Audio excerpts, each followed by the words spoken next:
Amen. Praise the Lord. ദൈവനാമത്തിന് മഹത്വം ഉണ്ടാകട്ടെ. പ്രകാരം ഒരു അനുഗ്രഹിക്കപ്പെട്ട സമയം നമുക്ക് ഒരുമിച്ച് ദൈവസാന്നിധ്യത്തിലായിരിക്കാൻ പരിശുദ്ധനായ ദൈവം സഹായിച്ചുകൊണ്ടിരുന്നല്ലോ. വളരെ അനുഗ്രഹിക്കപ്പെട്ടതായ ദൈവിക സാന്നിധ്യം സർവശക്തനായ ദൈവത്തിന്റെ ആ വലിയ സിംഹാസനത്തിന്റെ മുൻപിൽ ദൈവത്തിന്റെ സാക്ഷിയായി അതുപോലെ ദൈവവചനവുമായി നിൽപ്പാൻ പരിശുദ്ധനായ ദൈവം എന്നെ സഹായിക്കുന്ന കൃപയ്ക്ക് ദൈവത്തെ സ്തുതിക്കുന്നു. പാകിസ്ഥാന്റെ ബോർഡറിൽ നിന്നും പഞ്ചാബിൽ നിന്നും എല്ലാവർക്കും ക്രിസ്തുവേശുവിന്റെ നാമത്തിൽ സ്നേഹവന്ദനം. ഒരു വേദവചനം വായിക്കുവാൻ ആഗ്രഹിക്കുന്നു. അപ്പോസ്തല പ്രവൃത്തി 20-ാം അധ്യായം അതിന്റെ 23-ഉം 24-ഉം വാക്യങ്ങൾ. അപ്പോസ്തല പ്രവൃത്തി 20-ാം അധ്യായം അതിന്റെ 23, 24. ബന്ധനങ്ങളും കഷ്ടങ്ങളും എനിക്കായി കാത്തിരിക്കുന്നുവെന്ന് പരിശുദ്ധാത്മാവ് പട്ടണം തോറും സാക്ഷ്യം പറയുന്നതല്ലാതെ അവിടെ എനിക്ക് നേരിടുവാനുള്ളത് ഒന്നും ഞാൻ അറിയുന്നില്ല. എങ്കിലും ഞാൻ എൻ്റെ പ്രാണനെ വിലയേറിയതായി എണ്ണുന്നില്ല. എൻ്റെ ഓട്ടവും ദൈവകൃപയുടെ സുവിശേഷത്തിന് സാക്ഷ്യം പറയേണ്ടതിന് കർത്താവായ യേശു തന്ന ശുശ്രൂഷയും തികയ്ക്കണം എന്നേ എനിക്കുള്ളൂ. Thank you. ഇവിടെ ദൈവവചനത്തെ നമുക്ക് കാണുവാൻ സാധിക്കുന്നു. എങ്കിലും ഞാൻ എൻ്റെ പ്രാണനെ വിലയേറിയതായി എണ്ണുന്നില്ല. എൻ്റെ ജീവിത അനുഭവത്തിൽ നിന്ന് പറയുമ്പോഴും കർത്താവായ യേശു ക്രിസ്തുവിനെ കണ്ടെത്തുവാൻ തക്കവണ്ണം എൻ്റെ 12-ാം വയസ്സിൽ ദൈവം എന്നെ സഹായിച്ചു.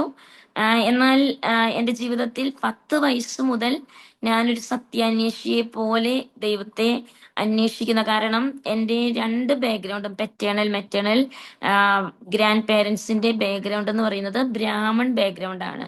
അതുകൊണ്ട് എന്താ പറയുക, ആ ഒരു ബാക്ക്ഗ്രൗണ്ടിൽ നിന്നാണ് ഒരു ദൈവവചനം, ഒരു സുവിശേഷം അല്ലെങ്കിൽ പുതിയ നിയമമാണ് എൻ്റെ ഗ്രാൻഡ്മയെ, മെറ്റേണൽ ഗ്രാൻഡ്മയായിരിക്കുന്ന ദേവി പൊന്നമ്മ എന്ന് പറയുന്ന ആ ഗ്രാൻഡ്മയെ ക്രിസ്തുവിലേക്ക് നയിക്കുവാനായിട്ട് ഇടയായി തീർന്നത്.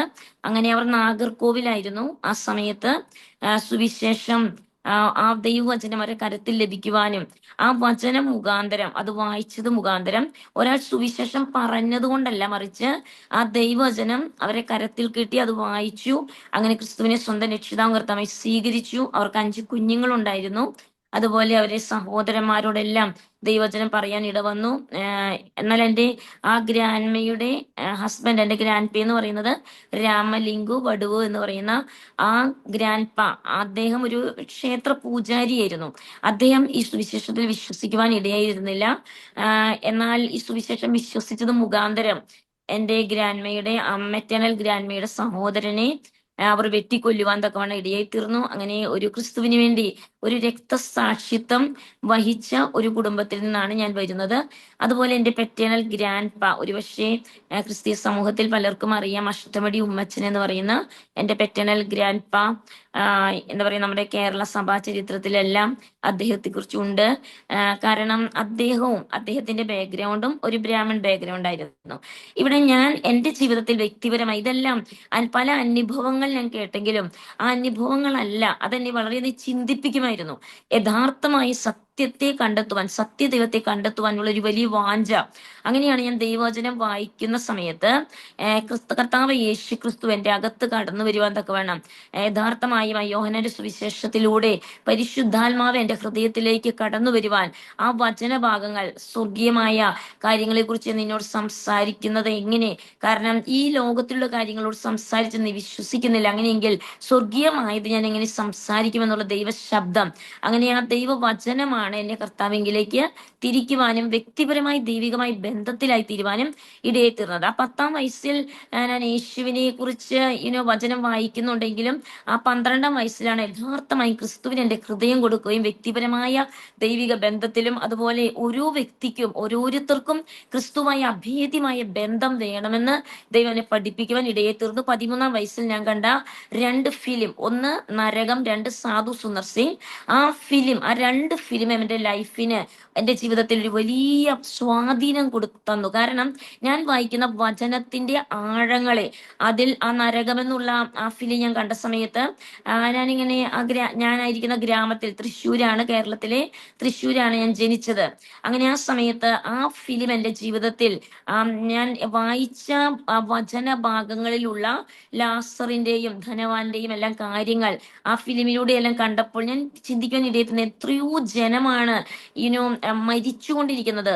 ഞാൻ ആ കൊച്ചു നാളിൽ കണ്ട ഫിലിം, ആ അഗ്നി നരകം, അതെന്റെ ജീവിതത്തിൽ വലിയൊരു, ഞാൻ തകർന്ന ദിവസത്തെ കരയുവാൻ ഇടയെ തീർന്നു. ആത്മാക്കൾക്ക് വേണ്ടി ഞാൻ എന്റെ രക്ഷിക്കപ്പെട്ട സമയം മുതൽ 12-ാം വയസ്സ് മുതൽ ഞാൻ രഹസ്യമായി വളരെയധികം കരയുമായിരുന്നു. ദൈവമേ, നശിച്ചു പോകുന്ന ആത്മാക്കൾക്ക് വേണ്ടി അവരെ രക്ഷിക്കുവാൻ തക്കവണ്ണം സുവിശേഷത്തിന്റെ വിത്ത് ആ സമയം മുതൽ എനിക്കറിയാവുന്ന തരത്തിൽ സുവിശേഷം പങ്കുവെക്കുന്ന ഒരവസ്ഥ എന്റെ ജീവിതത്തിൽ ഉണ്ടായിരുന്നു.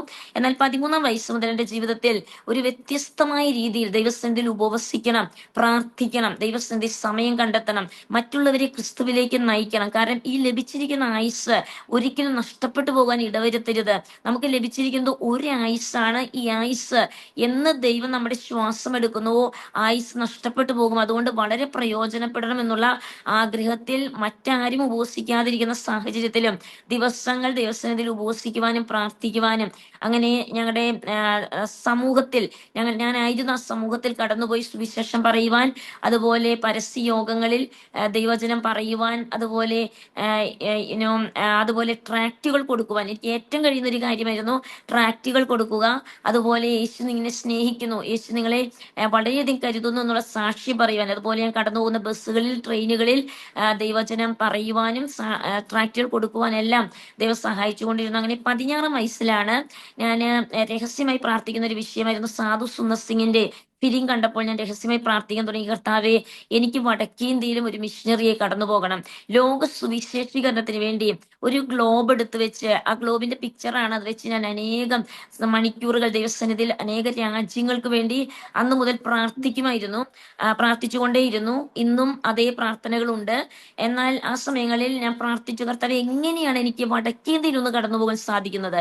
സാധു സുന്ദർ സിംഗ് കർത്താവിന് വേണ്ടി വളരെയധികം കഷ്ടം സഹിച്ചു. അങ്ങനെ 16-ാം വയസ്സിൽ കർത്താവ് അത്ഭുതകരമായി വഴി തുറന്നു കാശ്മീരിൽ കടന്നു പോകുവാൻ തക്കവണ്ണം. അങ്ങനെ കാശ്മീരിൽ വെച്ചാണ് പരിശുദ്ധാത്മാവിൽ നിറയുകയും ദൈവജനത്തെ കാണുന്ന അപ്പോസ്തല പ്രവൃത്തി 1:8 പറയുന്നു, എന്നാൽ പരിശുദ്ധാത്മാവ് നിങ്ങളുടെ മേൽ വരുമ്പോൾ നിങ്ങൾ ശക്തി ലഭിച്ച് യെരൂശലേമിലും യഹൂദയിലും ശമരിയിലും ഭൂമിയിൽ അറ്റത്തോളം എന്റെ സാക്ഷികളാകുമെന്നുള്ള ദൈവവചന പ്രകാരം ആ ദൈവത്തിന്റെ ശക്തി എന്റെ ജീവിതത്തിൽ പരിശുദ്ധാത്മാഭിഷേകം പ്രാപിച്ച ശേഷം എന്റെ പ്രാർത്ഥനാ ജീവിതത്തിൽ വലിയ മാറ്റങ്ങൾ സംഭവിച്ചു. ചില മണിക്കൂറുകൾ മാത്രം പ്രാർത്ഥിച്ചുകൊണ്ടിരുന്ന എന്റെ ജീവിതത്തിൽ അനേകം മണിക്കൂറുകൾ ദൈവസന്നിധിയിൽ മുഴങ്കാൽ മടക്കുവാൻ, പ്രാർത്ഥിക്കുവാൻ തക്കവണ്ണം പരിശുദ്ധാത്മാവ് വലിയ കൃപ നൽകി. അങ്ങനെയും സുവിശേഷത്തിന് വേണ്ടി ഞാൻ വ്യാപൃതിയായിരുന്നു. അതുപോലെ എന്റെ ജീവിതത്തിൽ ഞാൻ പരിശുദ്ധാത്മാഭിഷേകം പ്രാപിച്ച ശേഷം കണ്ട അത്ഭുതങ്ങൾ എന്ന് പറയുന്നത്, കാശ്മീരിൽ വെച്ച് തന്നെ തളർന്നു കിടക്കുന്ന ജീവിതങ്ങൾ എഴുന്നേൽക്കുന്ന കാഴ്ചകൾ. അതായത് ഞാൻ രാത്രി സമയങ്ങളിൽ വെളുപ്പിന് 2 മണി വരെയെല്ലാം ഉണർന്നിരുന്ന് പ്രാർത്ഥിക്കുന്ന ഒരു സാഹചര്യമുണ്ട്. എനിക്ക് ഉറക്കം വരുന്നത് വരെ ദൈവവചനം വായിക്കുക, പ്രാർത്ഥിക്കുക, അത് ഇന്നും എന്റെ ജീവിതത്തിന്റെ ഒരു ഭാഗമാണ്. കാരണം ഏത് സമയം ദൈവവചനം വായിക്കുക, പ്രാർത്ഥിക്കുക എന്നുള്ളത്. അങ്ങനെ ഞാൻ പ്രാർത്ഥിച്ചുകൊണ്ടിരുന്നു. ഒരു സമയം ഞാനിങ്ങനെ കിടന്നുറങ്ങി. ആ രാത്രി ഞാൻ കിടന്നുറങ്ങിയ സമയത്താണ് ആ തളർന്നു കിടക്കുന്ന, ഞങ്ങളുടെ അവിടെ തളർന്നു കിടന്ന ഒരു സഹോദരി, അടുത്ത ദിവസം ഞാൻ നോക്കുമ്പോൾ ആ സഹോദരി എഴുന്നേറ്റ് നടക്കുന്നതാണ് ഞാൻ കാണുന്നത്. അതിന് ഞാൻ ചോദിച്ചു, എങ്ങനെയാണ് എഴുന്നേറ്റ് നടന്നത്? കാരണം അനേക ദിവസമായി തളർന്നു കിടക്കുകയാണ്. അപ്പോൾ ആ സഹോദരി എന്നോട് പറയാൻ ഇടയെ തീർന്നു. അന്ന് ഞാൻ ഒരു ചെറിയ പെൺകുട്ടിയാണ്, 16 വയസ്സേ ഉള്ളൂ. അങ്ങനെ ഞാൻ അത്ഭുതങ്ങളൊന്നും കണ്ടിട്ടില്ല. പക്ഷെ എന്റെ ജീവിതത്തിൽ അതൊരു ആദ്യത്തെ അത്ഭുതമായിരുന്നു. ആ സഹോദരി എന്നോട് പറഞ്ഞു, നീ പ്രാർത്ഥിച്ചിട്ട്, എന്റെ വീട്ടിൽ വിളിക്കുന്ന പേര് സിൽവി, എന്റെ ഒഫീഷ്യലാണ്. എന്റെ പെറ്റ് നെയിം സോണി എന്നാണ്. അപ്പോൾ ആ എന്താ പറയാ, മിഷണറി ഗ്രൂപ്പിൽ എന്നെ ഒരു സോണി എന്നാണ് വിളിക്കുന്നത്. അവരെന്നോട് പറയാൻ ഇടയെ തീർന്നു, നീ രാത്രി 2 മണിക്ക് പ്രാർത്ഥിച്ച് അവിടെ വന്ന് കിടന്നു. പക്ഷെ കിടന്ന ശേഷം ഞാൻ നിബന്ധനകളിലാണ് അധികം സമയം പ്രാർത്ഥനയിൽ സമയം ചെലവഴിക്കുന്നത്. ആ പ്രാർത്ഥിച്ച് കിടന്ന ശേഷം നീ എഴുന്നേറ്റ് വന്ന് എന്റെ തലയിലും ഈ താടിക്കും കൈ തൊട്ടു, എനിക്ക് വേണ്ടി പ്രാർത്ഥിച്ചു. യേശുവിന്റെ നാമത്തിൽ പെട്ടെന്ന് ഇലക്ട്രിക് ഷോക്ക് പോലെ ഒരു ശക്തി എന്നിലേക്ക് ഇറങ്ങി വരികയും ഞാൻ അങ്ങനെ പൂർണ്ണമായി ചാടി എഴുന്നേൽക്കുവാൻ ഇടയെ തീർന്നു. പക്ഷെ നീ തിരിച്ചുപോയി അത് കിടന്നുറങ്ങി എന്നോട് പറയാൻ ഇടയെ തീർന്നു. എന്നാൽ ഞാൻ ഈ സംഭവം ഒന്നും അറിയുന്നില്ല. കാരണം ഞാൻ കിടന്ന് ഉറങ്ങിയത് മാത്രമേ എനിക്ക് അറിയുള്ളൂ. പരിശുദ്ധാത്മാവിനെ എഴുന്നേൽപ്പിച്ചു കൊണ്ടുപോയി ഇക്കാര്യം ചെയ്തത് എനിക്കറിയില്ല. പക്ഷേ ഞാൻ കാണാത്തൊരു അത്ഭുതം. പക്ഷേ എന്നിലൂടെ പരിശുദ്ധാത്മാവ്, അതായത് നമുക്കിവിടെ കാണാൻ സാധിക്കുന്നു. നാം FSC ലേഖനത്തിലേക്ക് കടന്നു വരികയാണെങ്കിൽ നമുക്കെല്ലാം സുപരിചിതമായ വേദഭാഗമാണല്ലോ FSC ലേഖനം 3-ാം അധ്യായത്തിന്റെ 20-ാം വാക്യം. നമുക്കെല്ലാം സുപരിചിതമായ വാക്യമാണല്ലോ. അവിടെ നമുക്ക് കാണുവാൻ സാധിക്കുന്നു, മൂന്നിലേക്ക് എന്നാൽ ഇരുപത്. നാം ചോദിക്കുന്നതിലും നനയ്ക്കുന്നതിലും അത്യന്തം പരമായി ചെയ്യുവാൻ നമ്മിൽ വ്യാപരിക്കുന്ന ശക്തിയാൽ കഴിയുന്നവനെ. നോക്കൂ, ഇവിടെ ദൈവജനത്തെ താങ്ക് യു. ഇവിടെ കാണുവാൻ സാധിക്കുന്നു, നാം ചോദിക്കുന്നതിലും നനയ്ക്കുന്നതിലും അത്യന്തം പരമായി ചെയ്യുവാൻ നമ്മിൽ വ്യാപരിക്കുന്ന ശക്തിയാൽ കഴിയുന്നവന് സഭയിലും ക്രിസ്തുവേശുവിലും എന്നേക്കും തലമുറ തലമുറയായും മഹത്വം ഉണ്ടാകട്ടെ. നമ്മിൽ വ്യാപരിക്കുന്ന ദൈവശക്തി, ആ ദൈവശക്തിക്ക് നാം ചോദിക്കുന്നതിലും നനയ്ക്കുന്നതിലും അത്യന്തം പരമായി ചെയ്യുവാൻ കഴിയുമെന്ന് അന്ന് ദൈവം എന്നെ ഉറപ്പിക്കുവാൻ തക്കവണ്ണം ഇടയായി തീർന്നു. അന്ന് ഞാൻ കണ്ടില്ല. പക്ഷെ അടുത്ത ദിവസം ഞാൻ താമസിക്കുന്നത് ഒരു മുസ്ലിം ഭവനത്തിലാണ് കാശ്മീരിൽ. ആ മുസ്ലിം ഭവനത്തിലുള്ള അനേകർ കടന്നു വരുവാൻ ഇടയായി തീർന്നു. അവർ ചോദിച്ചു, ഈ സഹോദരി എങ്ങനെയാണ് നടക്കുവാൻ തുടങ്ങിയത്? ആ അനുഭവങ്ങൾ മറ്റുള്ള മിഷണറിമാർ പറഞ്ഞപ്പോൾ അവർ പറഞ്ഞു, ഞങ്ങളുടെ നോക്കൂ, അനേക ദിവസമായി ആ മുസ്ലിം ഭവനത്തിൽ അവര് ഒരു കൂട്ടുകുടുംബമാണ്. അവിടെ ഒരു എരുമ ഇങ്ങനെ തളർന്നു കിടക്കുകയാണ് അവരുടെ കുടുംബത്തിൽ. അവര് പറഞ്ഞു, അങ്ങനെയെങ്കിൽ യേശു ജീവിക്കുന്ന ദൈവമെങ്കിൽ എന്താണ് സോണി ഒന്ന് കടന്നു വന്ന് ആ എരുമയ്ക്ക് വേണ്ടി ഒന്ന് പ്രാർത്ഥിക്കാമോ എന്ന് ചോദിച്ചു. അങ്ങനെ മിഷണറിമാരുമായി, അന്ന് എനിക്ക് ഹിന്ദി അറിയില്ല, എനിക്ക് ആകെ അറിയുന്ന ഒരു ഭാഷ എന്ന് പറയുന്നത് മലയാളമാണ്. പിന്നെ ഞാൻ പരിശുദ്ധാത്മാഭിഷേകം പ്രാപിച്ച സമയത്ത് ഞാൻ സംസാരിച്ചത് ഇംഗ്ലീഷ് ഭാഷയും, അതുപോലെ ഗ്രേറ്റ് ഈസ് ദ ഫെയ്ത്ത്ഫുൾനെസ് എന്നുള്ള പാട്ട് അനേക ഭാഷകളിൽ, അനേക ലാംഗ്വേജുകളിൽ ഞാൻ പാടി ദൈവത്തെ ആരാധിക്കുവാൻ, സ്തുതിക്കുവാൻ, പിന്നെ അറബി ഭാഷകളിൽ എന്താ പറയാ, ഞാൻ എഴുതുവാൻ തക്കവണ്ണം ഇരയെത്തുന്ന ഡയറിയിൽ അത് മുസ്ലിം അവിടെയുള്ളവർ വായിച്ച് കർത്താവായ യേശു ക്രിസ്തുവിന്റെ കൃപയെ കുറിച്ചുള്ള അനേക കാര്യങ്ങളാണ് അന്ന് അറബി ഭാഷയിൽ ഞാൻ അന്ന് എഴുതുവാൻ ഇടയായി തീർന്നത്. പ്രിയ ദൈവജനമേ, പരിശുദ്ധാത്മാവ് നമ്മുടെ അകത്ത് വരുമ്പോൾ പരിശുദ്ധാത്മാവിന് കഴിയാത്തതായി ഒരു കാര്യവുമില്ല നമ്മുടെ ജീവിതത്തിൽ. ദൈവത്തിന് അസാധ്യം എന്ന് പറയുന്നത് ഒന്നുമില്ല. എന്നാൽ ദൈവം നിശ്ചയിച്ചിട്ടുണ്ട്, ദൈവത്തിന്റെ പദ്ധതികളുണ്ട്, ദൈവം നിശ്ചയിച്ചത് മാത്രമാണ് ദൈവം ചെയ്യുന്നത്. എന്നാൽ നാം ദൈവത്തിന് കീഴ്പ്പെട്ട്, ദൈവത്തിന് അധീനപ്പെട്ട്, ദൈവകരത്തിൽ നമ്മെ സമർപ്പിച്ചുകൊണ്ട് നമ്മുടെ ജീവിതത്തെ മുന്നോട്ട് കൊണ്ടുപോകുന്നുവെങ്കിൽ ദൈവവചനത്തിൽ ആശ്രയിച്ച്, അതുപോലെ നമുക്ക് ലഭിക്കുന്ന സമയങ്ങൾ, നമുക്ക് എഫെസ്യ ലേഖനത്തിൽ തന്നെ നമ്മൾ വായിച്ചതായ എഫെസ്യ ലേഖനം അതിന്റെ 6-ാം അധ്യായത്തിൽ നാം കടന്നു വരുമ്പോൾ നമുക്കെല്ലാം സുപരിചിതമായ വേദഭാഗമാണല്ലോ. അതിന്റെ 10 മുതൽ 18 വരെയുള്ള വാക്യങ്ങൾ നമുക്ക് കാണാൻ സാധിക്കുന്നു ആ സർവായുധ വർഗം ധരിക്കുന്നതിനെ കുറിച്ചും. എന്നാൽ നാം ആ സർവായുധ വർഗത്തിന്റെ അവസാന ഭാഗങ്ങളിലേക്ക് കടന്നു വരുമ്പോൾ നമുക്ക് കാണുവാൻ സാധിക്കുന്നു, അതിന്റെ 18-ാം വാക്യത്തിൽ പറയുന്നു, സകല പ്രാർത്ഥനയാലും യാചനയാലും ഏതു നേരത്തും ആത്മാവിൽ പ്രാർത്ഥിച്ചും അതിനായി ജാഗരിച്ചും കൊണ്ട് സകല വിശുദ്ധന്മാർക്കും എനിക്കും വേണ്ടി പ്രാർത്ഥനയിൽ പൂർണ്ണ സ്ഥിരത കാണിപ്പി. നമുക്ക് ഇവിടെ ദൈവജനത്തെ കാണാൻ സാധിക്കുന്നു. നമുക്ക് ഇതൊരു ആത്മാവിന്റെ എന്താ പറയുക, ഒരു സ്പിരിച്വൽ വാർഫെയർ നമ്മളായിരിക്കുമ്പോൾ നമ്മൾ എപ്പോഴും ഒരു ആത്മയുദ്ധത്തിലാണ്. എന്നാൽ നാം ധരിക്കേണ്ടിരിക്കുന്നതായ എന്താ പറയുക, സർവായുധ വർഗത്തിൽ ഒന്ന് സകല പ്രാർത്ഥനയാണ്. ഒരു സർവായുധ വർഗം. നാം ആ പ്രാർത്ഥന എങ്ങനെയായിരിക്കണം? ഇവിടെ ദൈവവചനം പറയാണ്, സകല പ്രാർത്ഥനയാലും യാചനയാലും ഏതു നേരത്തും ആത്മാവിൽ പ്രാർത്ഥിച്ചു. നമുക്ക് ആത്മാവിൽ ഏതു നേരത്തും പ്രാർത്ഥിക്കാം. ഞാൻ ഇവിടെ വടക്കേ ഇന്ത്യയിലായിരിക്കുന്ന സമയത്ത് 36 വർഷമായി ഞാൻ വടക്കേ ഇന്ത്യയിലെ ഒരു മിഷണറിയായി വർക്ക് ചെയ്യുന്നു. ആ 16-ാം വയസ്സ് മുതൽ ഇന്ന് വരെ ദൈവവചനം അനേകയിടങ്ങളിൽ കടന്നുപോയി പ്രഘോഷിക്കുവാൻ തക്കവണ്ണം ദൈവം സഹായിച്ചുകൊണ്ടിരിക്കുന്നു.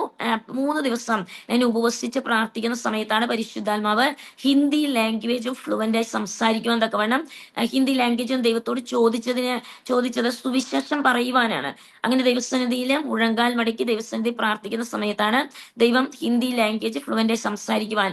അങ്ങനെ വടക്കേ ഇന്ത്യയിൽ കാശ്മീർ മുതൽ അനേക വടക്കേ ഇന്ത്യൻ സംസ്ഥാനങ്ങളിൽ ഒരു ചർച്ച് പ്ലാന്റിംഗ് മിഷണറിയായി പ്രവർത്തിക്കുവാൻ തക്കവണ്ണം പരിശുദ്ധാത്മാവ് സഹായിക്കുന്നു. ദൈവവചനം പറയുകയാണ്, ഏതു നേരത്തും ആത്മാവിൽ നാം പ്രാർത്ഥിച്ചും അതിനായി ജാഗരിച്ചും കൊണ്ട് സകല വിശുദ്ധന്മാർക്കും എനിക്കും വേണ്ടി പ്രാർത്ഥനയിൽ പൂർണ്ണ സ്ഥിരത കാണിപ്പൻ. എവിടെയാണ് പ്രാർത്ഥനയിൽ പൂർണ്ണ സ്ഥിരത കാണിക്കുവാൻ തക്കവണ്ണം? നമ്മുടെ ജീവിതത്തിൽ വചനത്തിൽ കാണാൻ സാധിക്കുന്നു, പല കാര്യങ്ങളിൽ സ്ഥിരതയുള്ളവർ, വചനത്തിൽ വേരൂന്നുവാൻ തക്കവണ്ണം വളരെ ഫലവത്തായ ഒരു ജീവിതം ഉണ്ടാകുവാൻ തക്കവണ്ണം നാം വചനത്തിൽ വേരൂന്നുക എന്ന് പറയുന്നത് നമുക്കറിയാം, വളരെ സ്ഥിരതയുള്ള ഒരു ജീവിതം.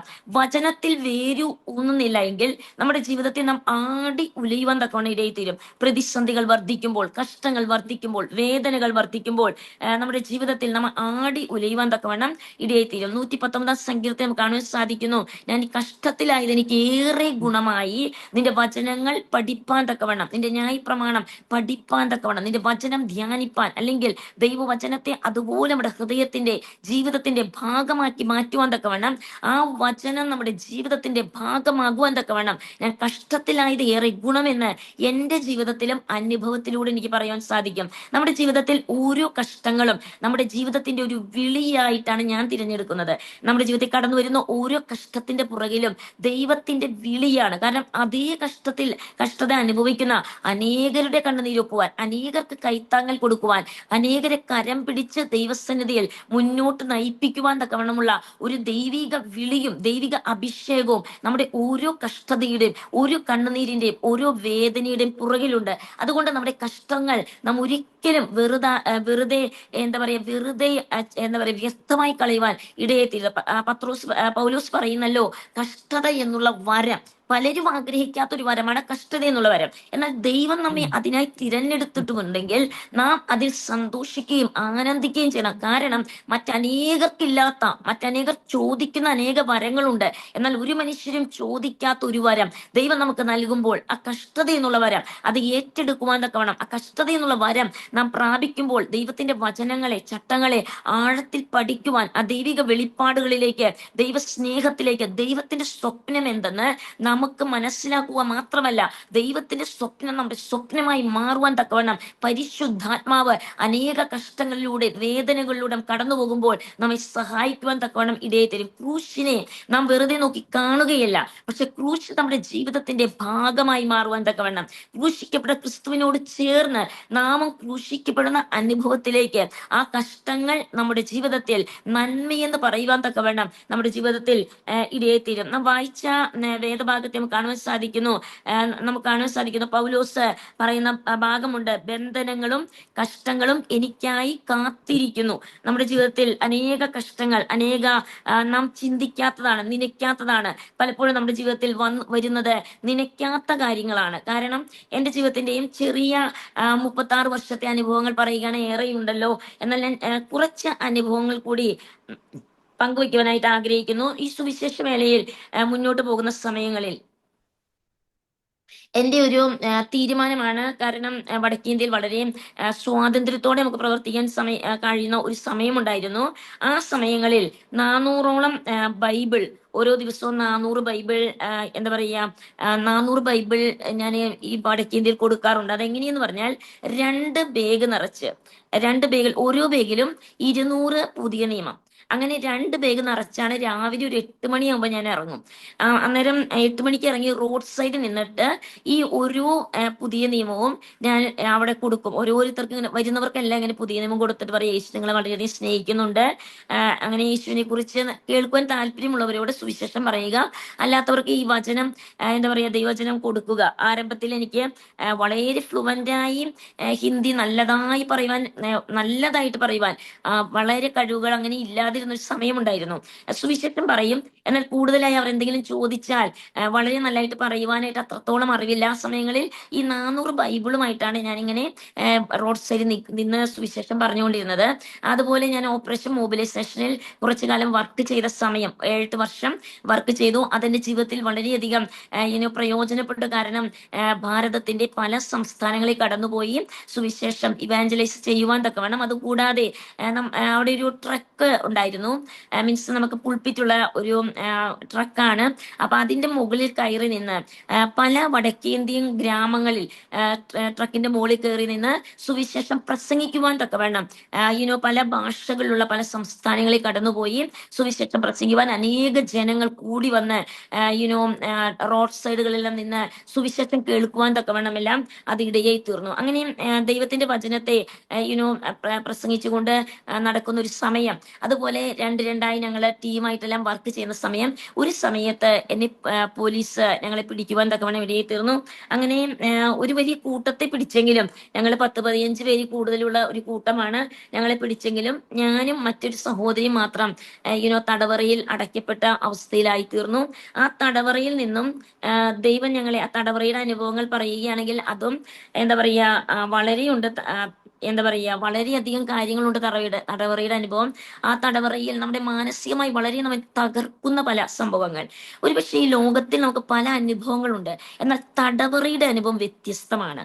ഏറ്റവും അധികം മാനസികമായി നാം തകർന്നു പോകുന്നു. എന്നാൽ ആ അവസ്ഥയിൽ, എല്ലാവരും മാനസികമായി തകർന്ന അവസ്ഥയിൽ, വളരെയധികം ഒരു മാനസിക രോഗികളെ പോലെ ചിലരെല്ലാം ആയിത്തീരുന്ന അവസ്ഥയിലായിത്തീർന്നു. ആ സമയത്ത് ഞങ്ങൾ 15-ൽ കൂടുതലുള്ള ഞങ്ങളെ എല്ലാവരും പിടിച്ച ജയിൽ അതിന്റെ അകത്താക്കിയെങ്കിലും ആ തടവറയുടെ അകത്ത് അവരോട് എന്താ പറയാ അപ്പോസ്തല പ്രവൃത്തിയിൽ നിന്നും എന്താ പറയാ ബൈബിളില്ല, കയ്യിൽ ഒന്നുമില്ല, പക്ഷേ നമ്മുടെ അകത്തുള്ള ദൈവവചനം ആ സഹോദരിമാരോട് പറയുവാൻ തക്കവണ്ണം, അവരെ ധൈര്യപ്പെടുത്തുവാൻ തക്കവണ്ണം, അവരെ പ്രചോദനപ്പെടുത്തുവാൻ തക്കവണ്ണം പരിശുദ്ധാത്മ കൃപ ചെയ്തു. പക്ഷേ എന്റെ ജീവിതത്തിൽ ഒരു അനുഭവമായിരുന്നു, നമ്മൾ അനുഭവിക്കുന്ന അനേക മാനസിക സംഘർഷങ്ങൾ വ്യത്യസ്തമാണ് തടവറയുടെ അനുഭവം. അതുകൊണ്ടാണ് യേശുക്രിസ്തു പറയുന്നത്, തടവറയിലുള്ളവരെ പോയി ഒന്ന് സന്ദർശിക്കുവാൻ തക്കവണ്ണം, അവരോട് സുവിശേഷം പറയുവാൻ തക്കവണ്ണം, അല്ലെങ്കിൽ അവരോട് സദ്വർത്തമാനം പറയുവാൻ തക്കവണ്ണം. കാരണം അവരായിരിക്കുന്ന അവസ്ഥ എന്ന് പറയുന്നത് നാം അനുഭവിക്കുന്ന ഒരവസ്ഥ പോലെയല്ല, വ്യത്യസ്തമാണ്.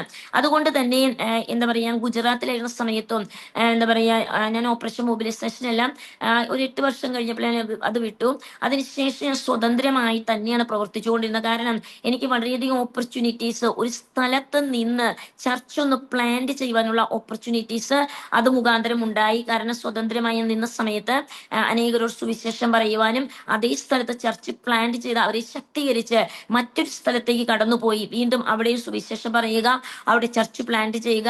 അങ്ങനെ ഇരിക്കുന്ന സമയങ്ങളിലാണ് ആ തടവറകളുടെ അവസ്ഥകളും ഇതെല്ലാം കടന്നു വന്ന സമയങ്ങളുണ്ട്. 2 പ്രാവശ്യം എന്നെ പോലീസ് പിടിക്കുവാൻ ഇടയായി തീർന്നു. ഒരു പ്രാവശ്യമാണ് തടവറയിലായി തീർന്നത്. എന്നാൽ ആ സമയങ്ങളിൽ ഞാൻ പുറത്തിറങ്ങുവാനുള്ള കാരണം, അതിനു മുമ്പ് അബഹോർ എന്ന് പറയുന്ന സ്ഥലമുണ്ട്. നമ്മുടെ പഞ്ചാബിനും പഞ്ചാബിനും രാജസ്ഥാനും ഇടയ്ക്കുള്ള ഒരു സ്ഥലമാണ് അബഹോർ. അവിടെ ഒരു BJP ലീഡർ ആയിരിക്കുന്ന ഒരു സത്യ എന്ന് പറയുന്ന ഡോക്ടർ വീട്ടിലാണ് ഞാൻ താമസിച്ചുകൊണ്ടിരുന്നത്. ആ ഡോക്ടർ എല്ലാ ദിവസവും എന്നെ കൊണ്ടുപോകും. ആ ഗ്രാമത്തിലെ പല സ്ഥലത്തും അവരെ, ഞാൻ പ്രവർത്തനം കഴിഞ്ഞ് തിരിച്ചു വരുമ്പോൾ വീട്ടിലിരിക്കാൻ ഒരു സമയമില്ല, അവരെന്നെ കൊണ്ടുപോകും പല സ്ഥലങ്ങളിൽ പ്രാർത്ഥിക്കുവാൻ തക്കവണ്ണം. കാരണം യേശുക്രിസ്തു ജീവിക്കുന്ന ദൈവമാണ്. തന്റെ വചനം അയച്ച് തൻ ജനത്തെ വിടുവിക്കുന്ന അനേക അനുഭവങ്ങളുണ്ട്. അത് മുഖാന്തരം ദൈവജനം അനേകരോട് പറയുവാൻ തക്കവണ്ണം പരിശുദ്ധാത്മാവ് സഹായിക്കാറുണ്ട്. അങ്ങനെ അവർ അങ്ങനെ കൊണ്ടുപോകുക. ആ സമയത്താണ് അങ്ങനെ അതിനുശേഷമാണ് ഇങ്ങനെ തടവറകളിൽ ആയിരിക്കുന്ന അവസ്ഥയിലായി തീർന്നത്. ആ തടവറയിലായിരുന്ന സമയത്ത് ഈ സഹോദരി, ഈ ഡോക്ടർ സത്യ, ഇങ്ങനെ ഞാൻ ആ തടവറയിലായിരിക്കുന്ന സ്ഥിതി അറിഞ്ഞ് 10 ന്യൂസ് പേപ്പറുകളിൽ ഈ വിഷയങ്ങൾ വന്നു. ഞങ്ങളെ ബോംബ് ബ്ലാസ്റ്റ് ചെയ്ത് കൊന്നുകളയുവാൻ തക്കവണ്ണം, ഞങ്ങളായിരിക്കുന്ന ആ മെത്തഡിസ്റ്റ് ചർച്ചിന്റെ ഒരു കൊച്ചു മുറിയിലാണ്. ആ മുറി തകർക്കുവാൻ തക്കവണ്ണം എന്താ പറയാ വിരോധികൾ ആ ഭവനത്തെ വളഞ്ഞു. ആ വളഞ്ഞ സമയത്ത് ഞങ്ങൾ 2 പേരാണ് തടവറയിലായിരിക്കുന്നത്. മറ്റുള്ളവരെല്ലാം ഒളിവിലാക്കി. എന്നാൽ ഇവര് ഞങ്ങളെ പുറത്തിറക്കിക്കൊണ്ട് വരികയാണ്. 10 ദിവസം കഴിഞ്ഞപ്പോൾ ഇവര് വന്നതുകൊണ്ട്, ഇവര് BJP ലീഡർ ആണെങ്കിലും മെത്തഡിസ്റ്റിന്റെ ഒരു മെമ്പറാണ്. അങ്ങനെ അവര് എന്നെ കുറിച്ച് കേട്ട് അവര് ആ തടവറയിൽ കടന്നു വന്ന് എന്നെ അവിടുന്ന് പുറത്തിറക്കിക്കൊണ്ട് വന്നു. എന്നാൽ പുറത്തിറക്കിക്കൊണ്ട് വന്ന് ഞങ്ങൾ കടന്നു വന്നിരിക്കുന്ന, ഞങ്ങൾ താമസിക്കുന്ന മുറിയില് ഞാൻ താമസിക്കാനായിട്ട് ഞാനും അതുപോലെ എൻ്റെ ഒരു കൂട്ടുകാരിയുണ്ട്. ഞങ്ങൾ 2 പേരുമായി ആ മുറിയിലേക്ക് കയറാൻ പോകുമ്പോൾ പരിശുദ്ധാത്മാവ് എന്നോട് സംസാരിച്ചു. ഇന്ന് രാത്രി അർദ്ധരാത്രി 12 മണിക്കാണ് ഞങ്ങൾ തടവറയിൽ നിന്ന് ഇറങ്ങുന്നത്. ആ തടവറയിൽ നിന്ന് ഇറങ്ങി അർദ്ധരാത്രി കഴിഞ്ഞിങ്ങനെ ആ ഭവനത്തിലേക്ക്, ആ മെത്തഡിസ്റ്റ് ചർച്ചിന്റെ ആ മുറിയിലേക്ക് കടന്നു വന്ന സമയത്ത് പരിശുദ്ധാത്മാവ് എന്നോട് വ്യക്തമായി പറഞ്ഞു, ഇന്ന് ആ മുറിയിൽ താമസിക്കുവാൻ പാടില്ല, വേറെ എവിടെയെങ്കിലും കിടക്കാം, പക്ഷെ അവിടെ കിടക്കരുത്. അങ്ങനെ ഞാൻ എൻ്റെ കൂടെയുള്ള സഹോദരിയോട് പറഞ്ഞു, ഇവിടെ കിടക്കുവാൻ സാധ്യമല്ല. പക്ഷെ അവർ മാനസികമായി ശാരീരികമായി തളർന്ന അവസ്ഥയിലായിരുന്നു. അവർ തളർന്ന് എവിടെയെങ്കിലും ഒന്ന് കിടന്നാൽ മതി. കാരണം വളരെ മാനസികമായി ശാരീരികമായും ക്ഷീണിച്ച ഒരവസ്ഥയിൽ. എന്നാൽ ഞാൻ മെത്തഡിസ്റ്റ് ചർച്ചിന്റെ പാസ്റ്ററുടെ മുറി, വേറൊരു മുറിയുണ്ട്, അദ്ദേഹവും വൈഫും ഒരു കൊച്ചു കുഞ്ഞും താമസിക്കുന്ന മുറി. ഞാൻ അവിടെ അവരെ അർദ്ധരാത്രി കഴിഞ്ഞ സമയത്ത് അവരെ മുട്ടി വിളിച്ചു.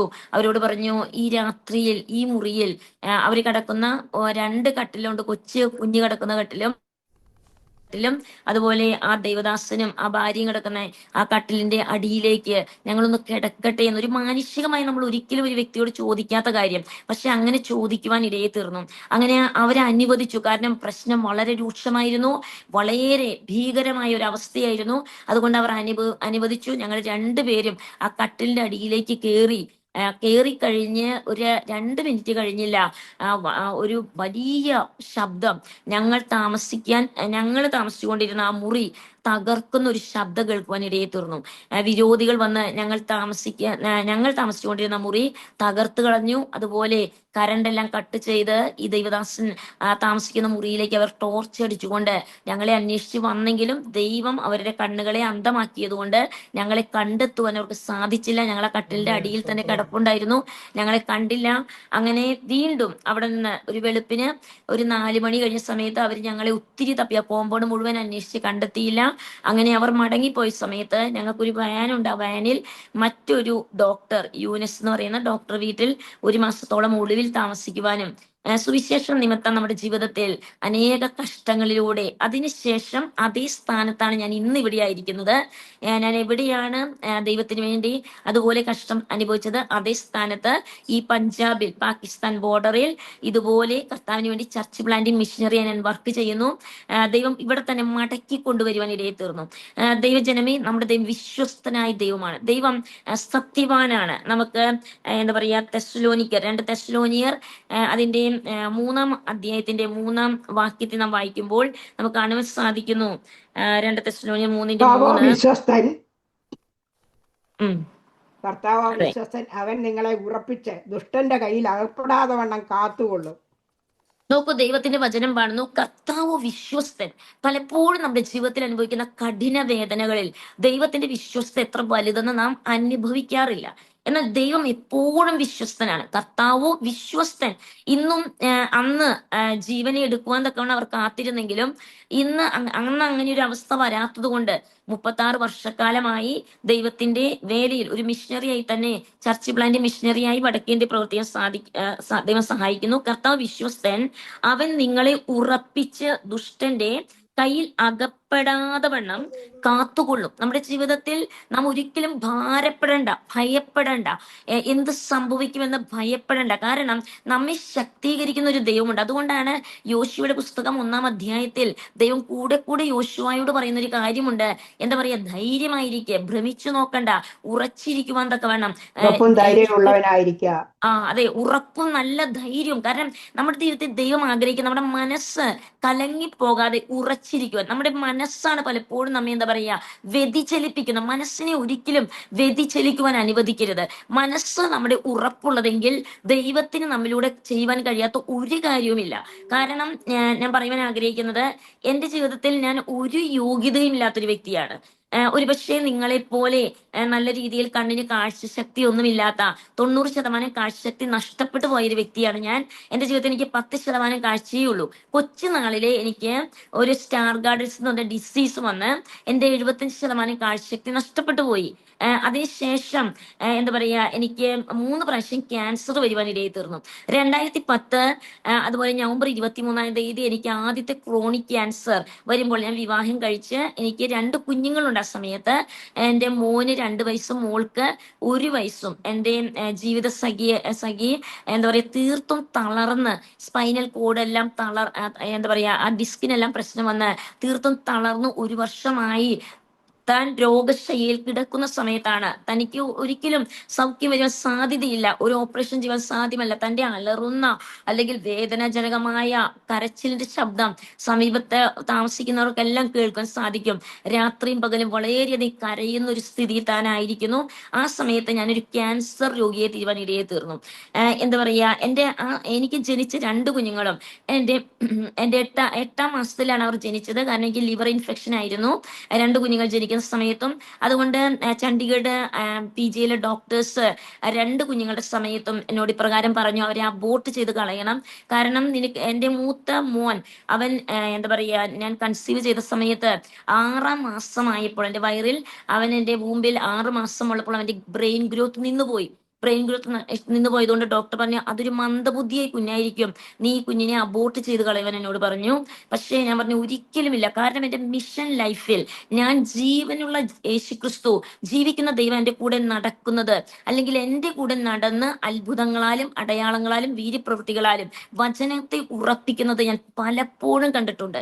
കാരണം നമ്മുടെ ഒരു ചെറിയൊരു പ്രാർത്ഥനയാണ്, പക്ഷേ ആ ഒരു പ്രാർത്ഥന വിശ്വാസത്തോടുകൂടെ നാം പ്രാർത്ഥിക്കുന്നത് വലിയ ഒരു എന്താ പറയുക പ്രകടനം ഒന്നുമല്ല. പക്ഷെ ആ പ്രാർത്ഥനയിൽ പരിശുദ്ധാത്മാവ് ദൈവത്തിന്റെ അത്യന്തപരമായ ശക്തി ഇറങ്ങി ജനത്തെ വിടുവിക്കുന്നത് ഞാൻ കണ്ടിട്ടുണ്ട്. അതുകൊണ്ട് TJയിലെ ഡോക്ടേഴ്സിന്റെ ടീമെല്ലാം എന്നോട് പറഞ്ഞ സമയത്ത് ഞാൻ ഒരിക്കലും അതിനെ അനുവദിച്ചു കൊടുത്തില്ല. കാരണം ഞാൻ പറഞ്ഞു ഒരിക്കലുമില്ല. അപ്പൊ പറഞ്ഞു നിന്റെ ജീവനും അപകടമാ, നീയും മരിക്കും, നിന്റെ വയറിലുള്ള കുഞ്ഞും മരിക്കും, അല്ലെങ്കിൽ കുഞ്ഞ് ജനിച്ചാൽ തന്നെ മന്ദബുദ്ധിയായി ജനിക്കും. രണ്ടാമത്തെ കുഞ്ഞ് മോളാണ്. ആ മോളുടെ സമയത്ത് എനിക്ക് ലിവർ ഇൻഫെക്ഷൻ ആയിരുന്നു. ആ സമയത്തും ഡോക്ടേഴ്സ് പറഞ്ഞു നീ വളരെ സീരിയസ്, എനിക്ക് നടക്കുവാൻ പോലും സാധ്യമല്ലാത്ത ഒരു വല്ലാത്ത സ്ഥിതിയിലായിരുന്നു. ആ സമയത്തും ഡോക്ടേഴ്സ് പറഞ്ഞു കുഞ്ഞിനെ അബോർട്ട് ചെയ്ത് കളയണം, കാരണം പ്രഗ്നൻസി ടൈമിൽ മാത്രം വരുന്ന ഒരു അപൂർവമായ ലിവർ പ്രോബ്ലം ആണ് എനിക്ക് വന്നിരിക്കുന്നത്. അപ്പൊ എന്നോട് പറഞ്ഞു എന്താ പറയാ അബോർട്ട് ചെയ്ത് കളയണം. പക്ഷെ ഞാൻ ചെയ്തില്ല. അതുകൊണ്ട് 2 കാലും വളഞ്ഞ ഒരു മോളെയാണ് എനിക്ക് ജനിച്ചത്. എന്താ പറയാ 2 കാലും വളഞ്ഞു. അതുകൊണ്ട് ഡോക്ടേഴ്സ് പറഞ്ഞു അവർക്ക് 18 വയസ്സാകുമ്പോൾ ഒരു പക്ഷേ ഒരു മേജർ ഓപ്പറേഷനിലൂടെ അവരുടെ കാലിനെ നേരെയാക്കാൻ ഞങ്ങൾ ശ്രമിക്കാമെന്നുള്ളൊരു വാക്ക് മാത്രമേ ഉള്ളൂ. പല അടുത്തും കാണിച്ചു, പക്ഷേ എന്താ പറയാ എല്ലായിടത്തും അതാണ് റിപ്പോർട്ട് വരുന്നത്. എന്നാൽ എൻ്റെ ജീവിതത്തിൽ ഞാൻ അനുഭവം പറയാൻ ആഗ്രഹിക്കുന്നത്, നമ്മുടെ ദൈവത്തിന്റെ കൃപാസനത്തിന് മുമ്പിൽ നാം ഏതൊരു വിഷയം വെച്ചാലും ദൈവത്തിന് കഴിയാത്തതായി ഒരു കാര്യവുമില്ല. ദൈവം നമ്മെ തന്നെ സ്നേഹിക്കുന്നവർക്ക് വേണ്ടി ഒരുക്കിയിരിക്കുന്നത് ഒരു കണ്ണ് കണ്ടിട്ടില്ല, ഒരു ചെവി കേട്ടിട്ടില്ല, ഒരു മനുഷ്യന്റെ ഹൃദയത്തിൽ തോന്നിയിട്ടുമില്ല. അതുപോലെ നമുക്ക് ദൈവജനത്തെ കാണാൻ സാധിക്കുന്നതും തന്നെ സ്നേഹിക്കുന്നവർക്ക് നിർണയപ്രകാരം വിളിക്കപ്പെട്ടവർക്ക് തന്നെ സകലതും നന്മയ്ക്കായി കൂടി വ്യാപരിക്കും. റോമാലേഖനം 8:28 നമുക്ക് കാണാൻ സാധിക്കുന്നു. സകലതും നന്മയ്ക്ക്. ആർക്കാണ്? ദൈവത്തെ സ്നേഹിക്കുന്നവർക്ക്. നാം ദൈവത്തെ യഥാർത്ഥമായി സ്നേഹിക്കുന്നുവെങ്കിൽ നമ്മുടെ ജീവിതത്തിൽ തിന്മയായി ഒന്നുമില്ല. കാരണം ആ വചനമകം എന്താ പറയുന്നത്? സകലതും നന്മയ്ക്കാണ്. ചിലപ്പോൾ നാം ചിന്തിക്കുക എന്തുകൊണ്ട് ഇങ്ങനെ സംഭവിച്ചു. ഒരു പക്ഷെ എന്റെ സാക്ഷ്യം കേൾക്കുമ്പോൾ നിങ്ങൾ ചിന്തിക്കാം 90% കാഴ്ചയില്ലാത്ത ഒരു വ്യക്തിയാണല്ലോ. പക്ഷേ എന്നെ കുറിച്ച് ഒരു വ്യക്തിക്ക് പോലും 90% കാഴ്ചയില്ലാത്തത് അറിയുകയില്ല. കാരണം ഭാരതത്തിന്റെ എല്ലാ സംസ്ഥാനത്തിലും ഒരു ചർച്ച് പ്ലാന്റിംഗ് മിഷണറിയായി ഞാൻ തനിയെയും പലപ്പോഴും യാത്ര ചെയ്യാറുണ്ട്. കാരണം തിരക്കിട്ടുള്ള പല മിഷൻ യാത്രകൾ ഉണ്ടാകാറുണ്ട്. അതുപോലെ തനിയെ യാത്ര ചെയ്യാറുണ്ട്. ഞാൻ ചർച്ച് പ്ലാന്റിംഗ് ചെയ്യുന്ന സമയത്തെല്ലാം ആർക്കും അത് അറിയാറില്ല. കാരണം എൻ്റെ കയ്യിലിരിക്കുന്ന ഒരു പക്ഷേ ഞാൻ വായിക്കുന്നത് ഈ ബൈബിൾ ഒരു പക്ഷേ എന്താ പറയാ വലിയ അക്ഷരമാണ്. അതുകൊണ്ട് എനിക്ക് ഇത് വളരെയധികം വായിക്കുവാനെല്ലാം സാധിക്കും ദൈവകൃപ കൊണ്ട്. അപ്പം ദൈവം നോക്കൂ, എൻ്റെ ജീവിതത്തിൽ വന്ന അനുഭവം ഞാൻ പറയാം. ഈ 2000 എന്താ പറയാ എൻ്റെ ജീവിതത്തിൽ 2010 നവംബർ 23-ാം തീയതി ആ ക്യാൻസർ വന്ന സമയത്ത് ഞാൻ ആദ്യമായി ഫസ്റ്റ് ട്രീറ്റ്മെന്റ് ചെയ്തു. രണ്ടാമത്തെ ഫസ്റ്റ് ട്രീറ്റ്മെന്റ് ഞാൻ ചെയ്തു. ഡോക്ടർ പറഞ്ഞു ക്രോണിക് ക്യാൻസർ ആണ് എന്ന് പറഞ്ഞു. അത് കഴിഞ്ഞ് ഫസ്റ്റ് ട്രീറ്റ്മെന്റ് അത് കഴിഞ്ഞ് എന്നോട് പറഞ്ഞു തിരിച്ചു വീണ്ടും വരണം. ഞാൻ ദൈവസന്ധി മുട്ടുമടക്കുന്ന സമയത്ത് ഞാൻ ദൈവത്തോട് കർത്താവേ, ഞാൻ പ്രാർത്ഥിച്ച് അനേകർ സൗഖ്യമാകുന്ന ഞാൻ കണ്ടിട്ടുണ്ട്. ഞാൻ ദൈവസന്ധി മുട്ടുമടക്കുകയും ഞാൻ പ്രാർത്ഥിക്കുന്ന സമയത്ത്, കാരണം എൻ്റെ ഹസ്ബൻഡ് തളർന്നു കിടക്കുന്നു, കുഞ്ഞുങ്ങൾ ഈ അവസ്ഥയിലാണ്, 2ഉം അതുപോലെ 1 വയസ്സും പ്രായമുള്ള കുഞ്ഞുങ്ങൾ.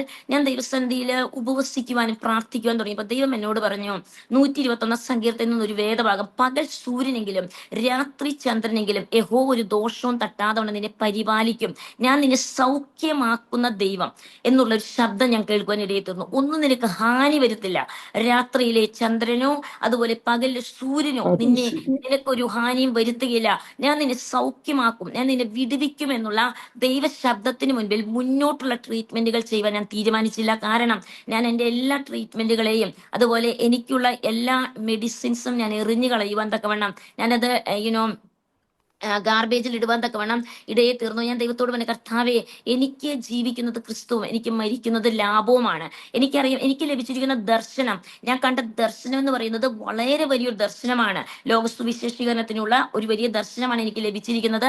അതുകൊണ്ട് ഞാൻ ദൈവത്തോട് പറഞ്ഞു കർത്താവേ, എനിക്ക് ഉറപ്പുണ്ട് ഞാൻ മരിക്കുകയില്ല. കാരണം ഞാൻ 1ാമത്തെ പ്രാവശ്യം ക്യാൻസർ വരുന്നതിന് മുമ്പ് ഏത് സമയം ഞാൻ ഇരുന്ന ദിവസം ഇത് പ്രാർത്ഥിക്കുമ്പോഴും ഏത് അന്യഭാഷയിൽ ഞാൻ പറയുന്ന കാര്യം, അന്യഭാഷ പറഞ്ഞുകൊണ്ടിരിക്കുമ്പോൾ പറയുന്ന കാര്യമായിരുന്നു, ഞാൻ മരിക്കുകയില്ല, ജീവനോടെ ഇരുന്ന് യഹോവയുടെ പ്രവൃത്തികളെ വർണ്ണിക്കുമെന്ന് ഇപ്പോൾ ഞാൻ ഇങ്ങനെ പറഞ്ഞുകൊണ്ടിരുന്നു. അപ്പൊ ഞാൻ പലപ്പോഴും ചിന്തിക്കും, ദൈവം എന്തുകൊണ്ടാണ് ഞാൻ ഈ അന്യഭാഷ പറയുമ്പോൾ ഈ ദൈവവചനം ഇങ്ങനെ വരുന്നത്? കാരണം എനിക്ക് അന്യഭാഷ പറയാൻ പറ്റാതെ വണ്ണം, അന്യഭാഷ പറയുന്നതിൽ എന്റെ ഇടയ്ക്ക് വളരെ ശക്തമായി ഈ വചനം, ഞാൻ മരിക്കുകയില്ല, ജീവനോടെ ഇരുന്ന് യഹോവയുടെ പ്രവൃത്തികളെ വർണ്ണിക്കും, ഇത് തന്നെ ഞാൻ പറഞ്ഞുകൊണ്ടിരുന്നു. അതിനുശേഷമാണ് ഒന്നാമത്തെ ക്യാൻസർ വരുന്നതും. അതുപോലെ 1 വർഷം കഴിഞ്ഞപ്പോൾ ഒരു ട്രീറ്റ്മെന്റും കൂടാതെ 6 മാസം കഴിഞ്ഞപ്പോൾ ഡോക്ടർ പറഞ്ഞു ഇതൊരു വെറും ഇൻഫെക്ഷൻ മാത്രമേ ഉള്ളൂ. 1 വർഷം കഴിഞ്ഞപ്പോൾ പൂർണ്ണമായി സൗഖ്യമായി, ആ ക്യാൻസറിൽ നിന്നും പൂർണ്ണമായി സൗഖ്യമായി തീരുവാൻ തക്കവണ്ണം ഇടയായിത്തീർന്നു. അതുപോലെ രണ്ടാമത് എനിക്ക് ക്യാൻസർ വരുന്നത് 2019 ഫെബ്രുവരി മാസത്തിൽ ഒരു കൺവെൻഷനിൽ ഞാൻ പ്രസംഗിച്ച് വരുന്ന സമയമാണ്. ആ സമയത്താണ് രണ്ടാമത് എൻ്റെ കണ്ണിന് ക്യാൻസർ. ഞാൻ വരുന്ന സമയത്ത് ഞാൻ ചിന്തിച്ചു, കർത്താവേ, പഴയ സാക്ഷ്യങ്ങളൊക്കെ അല്ലേ ഉള്ളൂ, പുതിയ സാക്ഷ്യങ്ങളില്ലല്ലോ ഒക്കെ എന്ന് പറഞ്ഞ് ഞാനിങ്ങനെ വരുന്ന സമയത്താണ് രണ്ടാമത് എനിക്ക് ക്യാൻസർ. എന്ന് പറഞ്ഞാൽ ഫെബ്രുവരി മാസത്തെ ഞാൻ ക്യാൻസർ ആണെന്ന് അറിയുന്നില്ല. എനിക്ക് അസഹനീയമായ തലവേദന, സഹിക്കാൻ പറ്റാത്ത തലവേദന.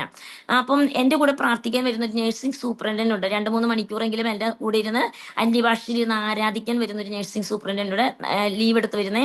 അവരോട് ഞാൻ പറഞ്ഞു, എനിക്ക് അസഹനീയമായ തലവേദനയാണ്, സഹിക്കാൻ പറ്റുന്നില്ല, കണ്ണും സഹിക്കാൻ പറ്റാത്ത വേദന. അപ്പൊ അവര് പറഞ്ഞു, എന്താ പറയുക, ഡോക്ടറെ അടുത്തൊന്ന് പോകാം. പക്ഷെ ഞാൻ ദൈവസന്നിധിയിൽ നിന്ന് പ്രാർത്ഥിച്ച ദൈവം പറഞ്ഞു, ഭാരപ്പെടേണ്ട, ഞാൻ നിന്നെ സൗഖ്യമാക്കുന്ന ദൈവമാ.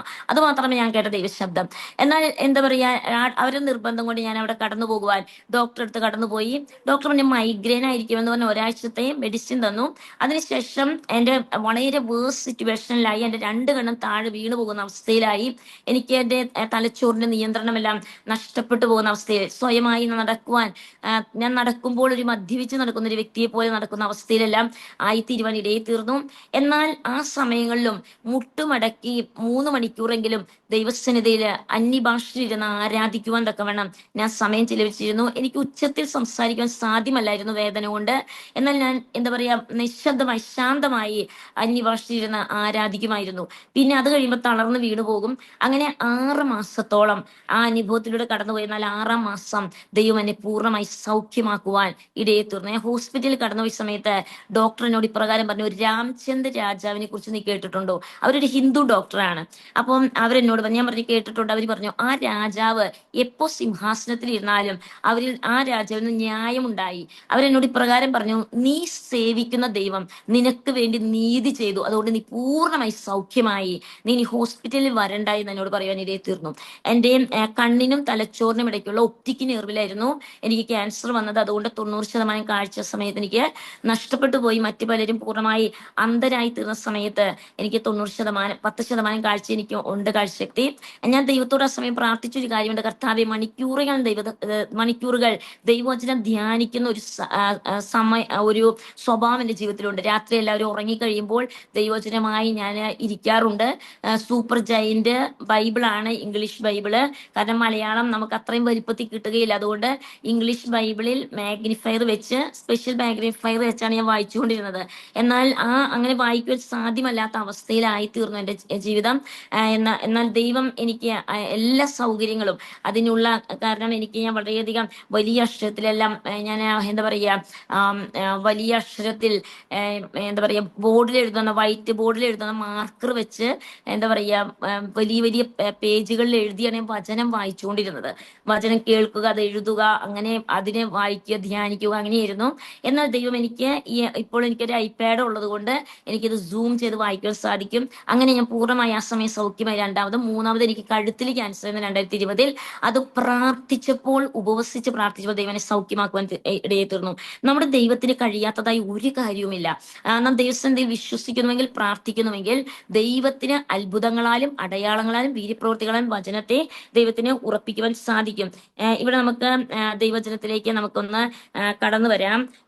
ഫിലിപ്പിയ ലേഖനത്തിലേക്ക് കടന്നു വരാം. ഫിലിപ്പിയ ലേഖനം അതിന്റെ ഒരു വാക്യത്തിലേക്ക് ഞാൻ കടന്നു വരുവാൻ ആഗ്രഹിക്കുന്നു. അതിന്റെ 1-ാം അധ്യായം അതിന്റെ 12-ാം വാക്യം. സഹോദരന്മാരെ, എനിക്ക് ഭവിച്ചത് കാരണമായി തീർന്നു എന്ന് നിങ്ങൾ അറിയുവാൻ ഞാൻ ഇച്ഛിക്കുന്നു. ആമേൻ. എനിക്ക് ഭവിച്ചത് സുവിശേഷത്തിന്റെ അഭിവൃദ്ധിക്ക് കാരണമായി, എനിക്ക് ഭവിച്ചത് സുവിശേഷത്തിന്റെ അഭിവൃദ്ധിക്ക് കാരണമായി തീർന്നു എന്ന് നിങ്ങൾ അറിവാൻ ഞാൻ ഇച്ഛിക്കുന്നു. കാരണം എന്റെ കുഞ്ഞ് മന്ദബുദ്ധിയുമായി തീർന്ന ആ കുഞ്ഞിനെ ദൈവം, അവൻ സംസാരശേഷി നഷ്ടപ്പെട്ടു 3 സ്കൂളിൽ നിന്ന് അവനെ പറഞ്ഞു വിട്ടു.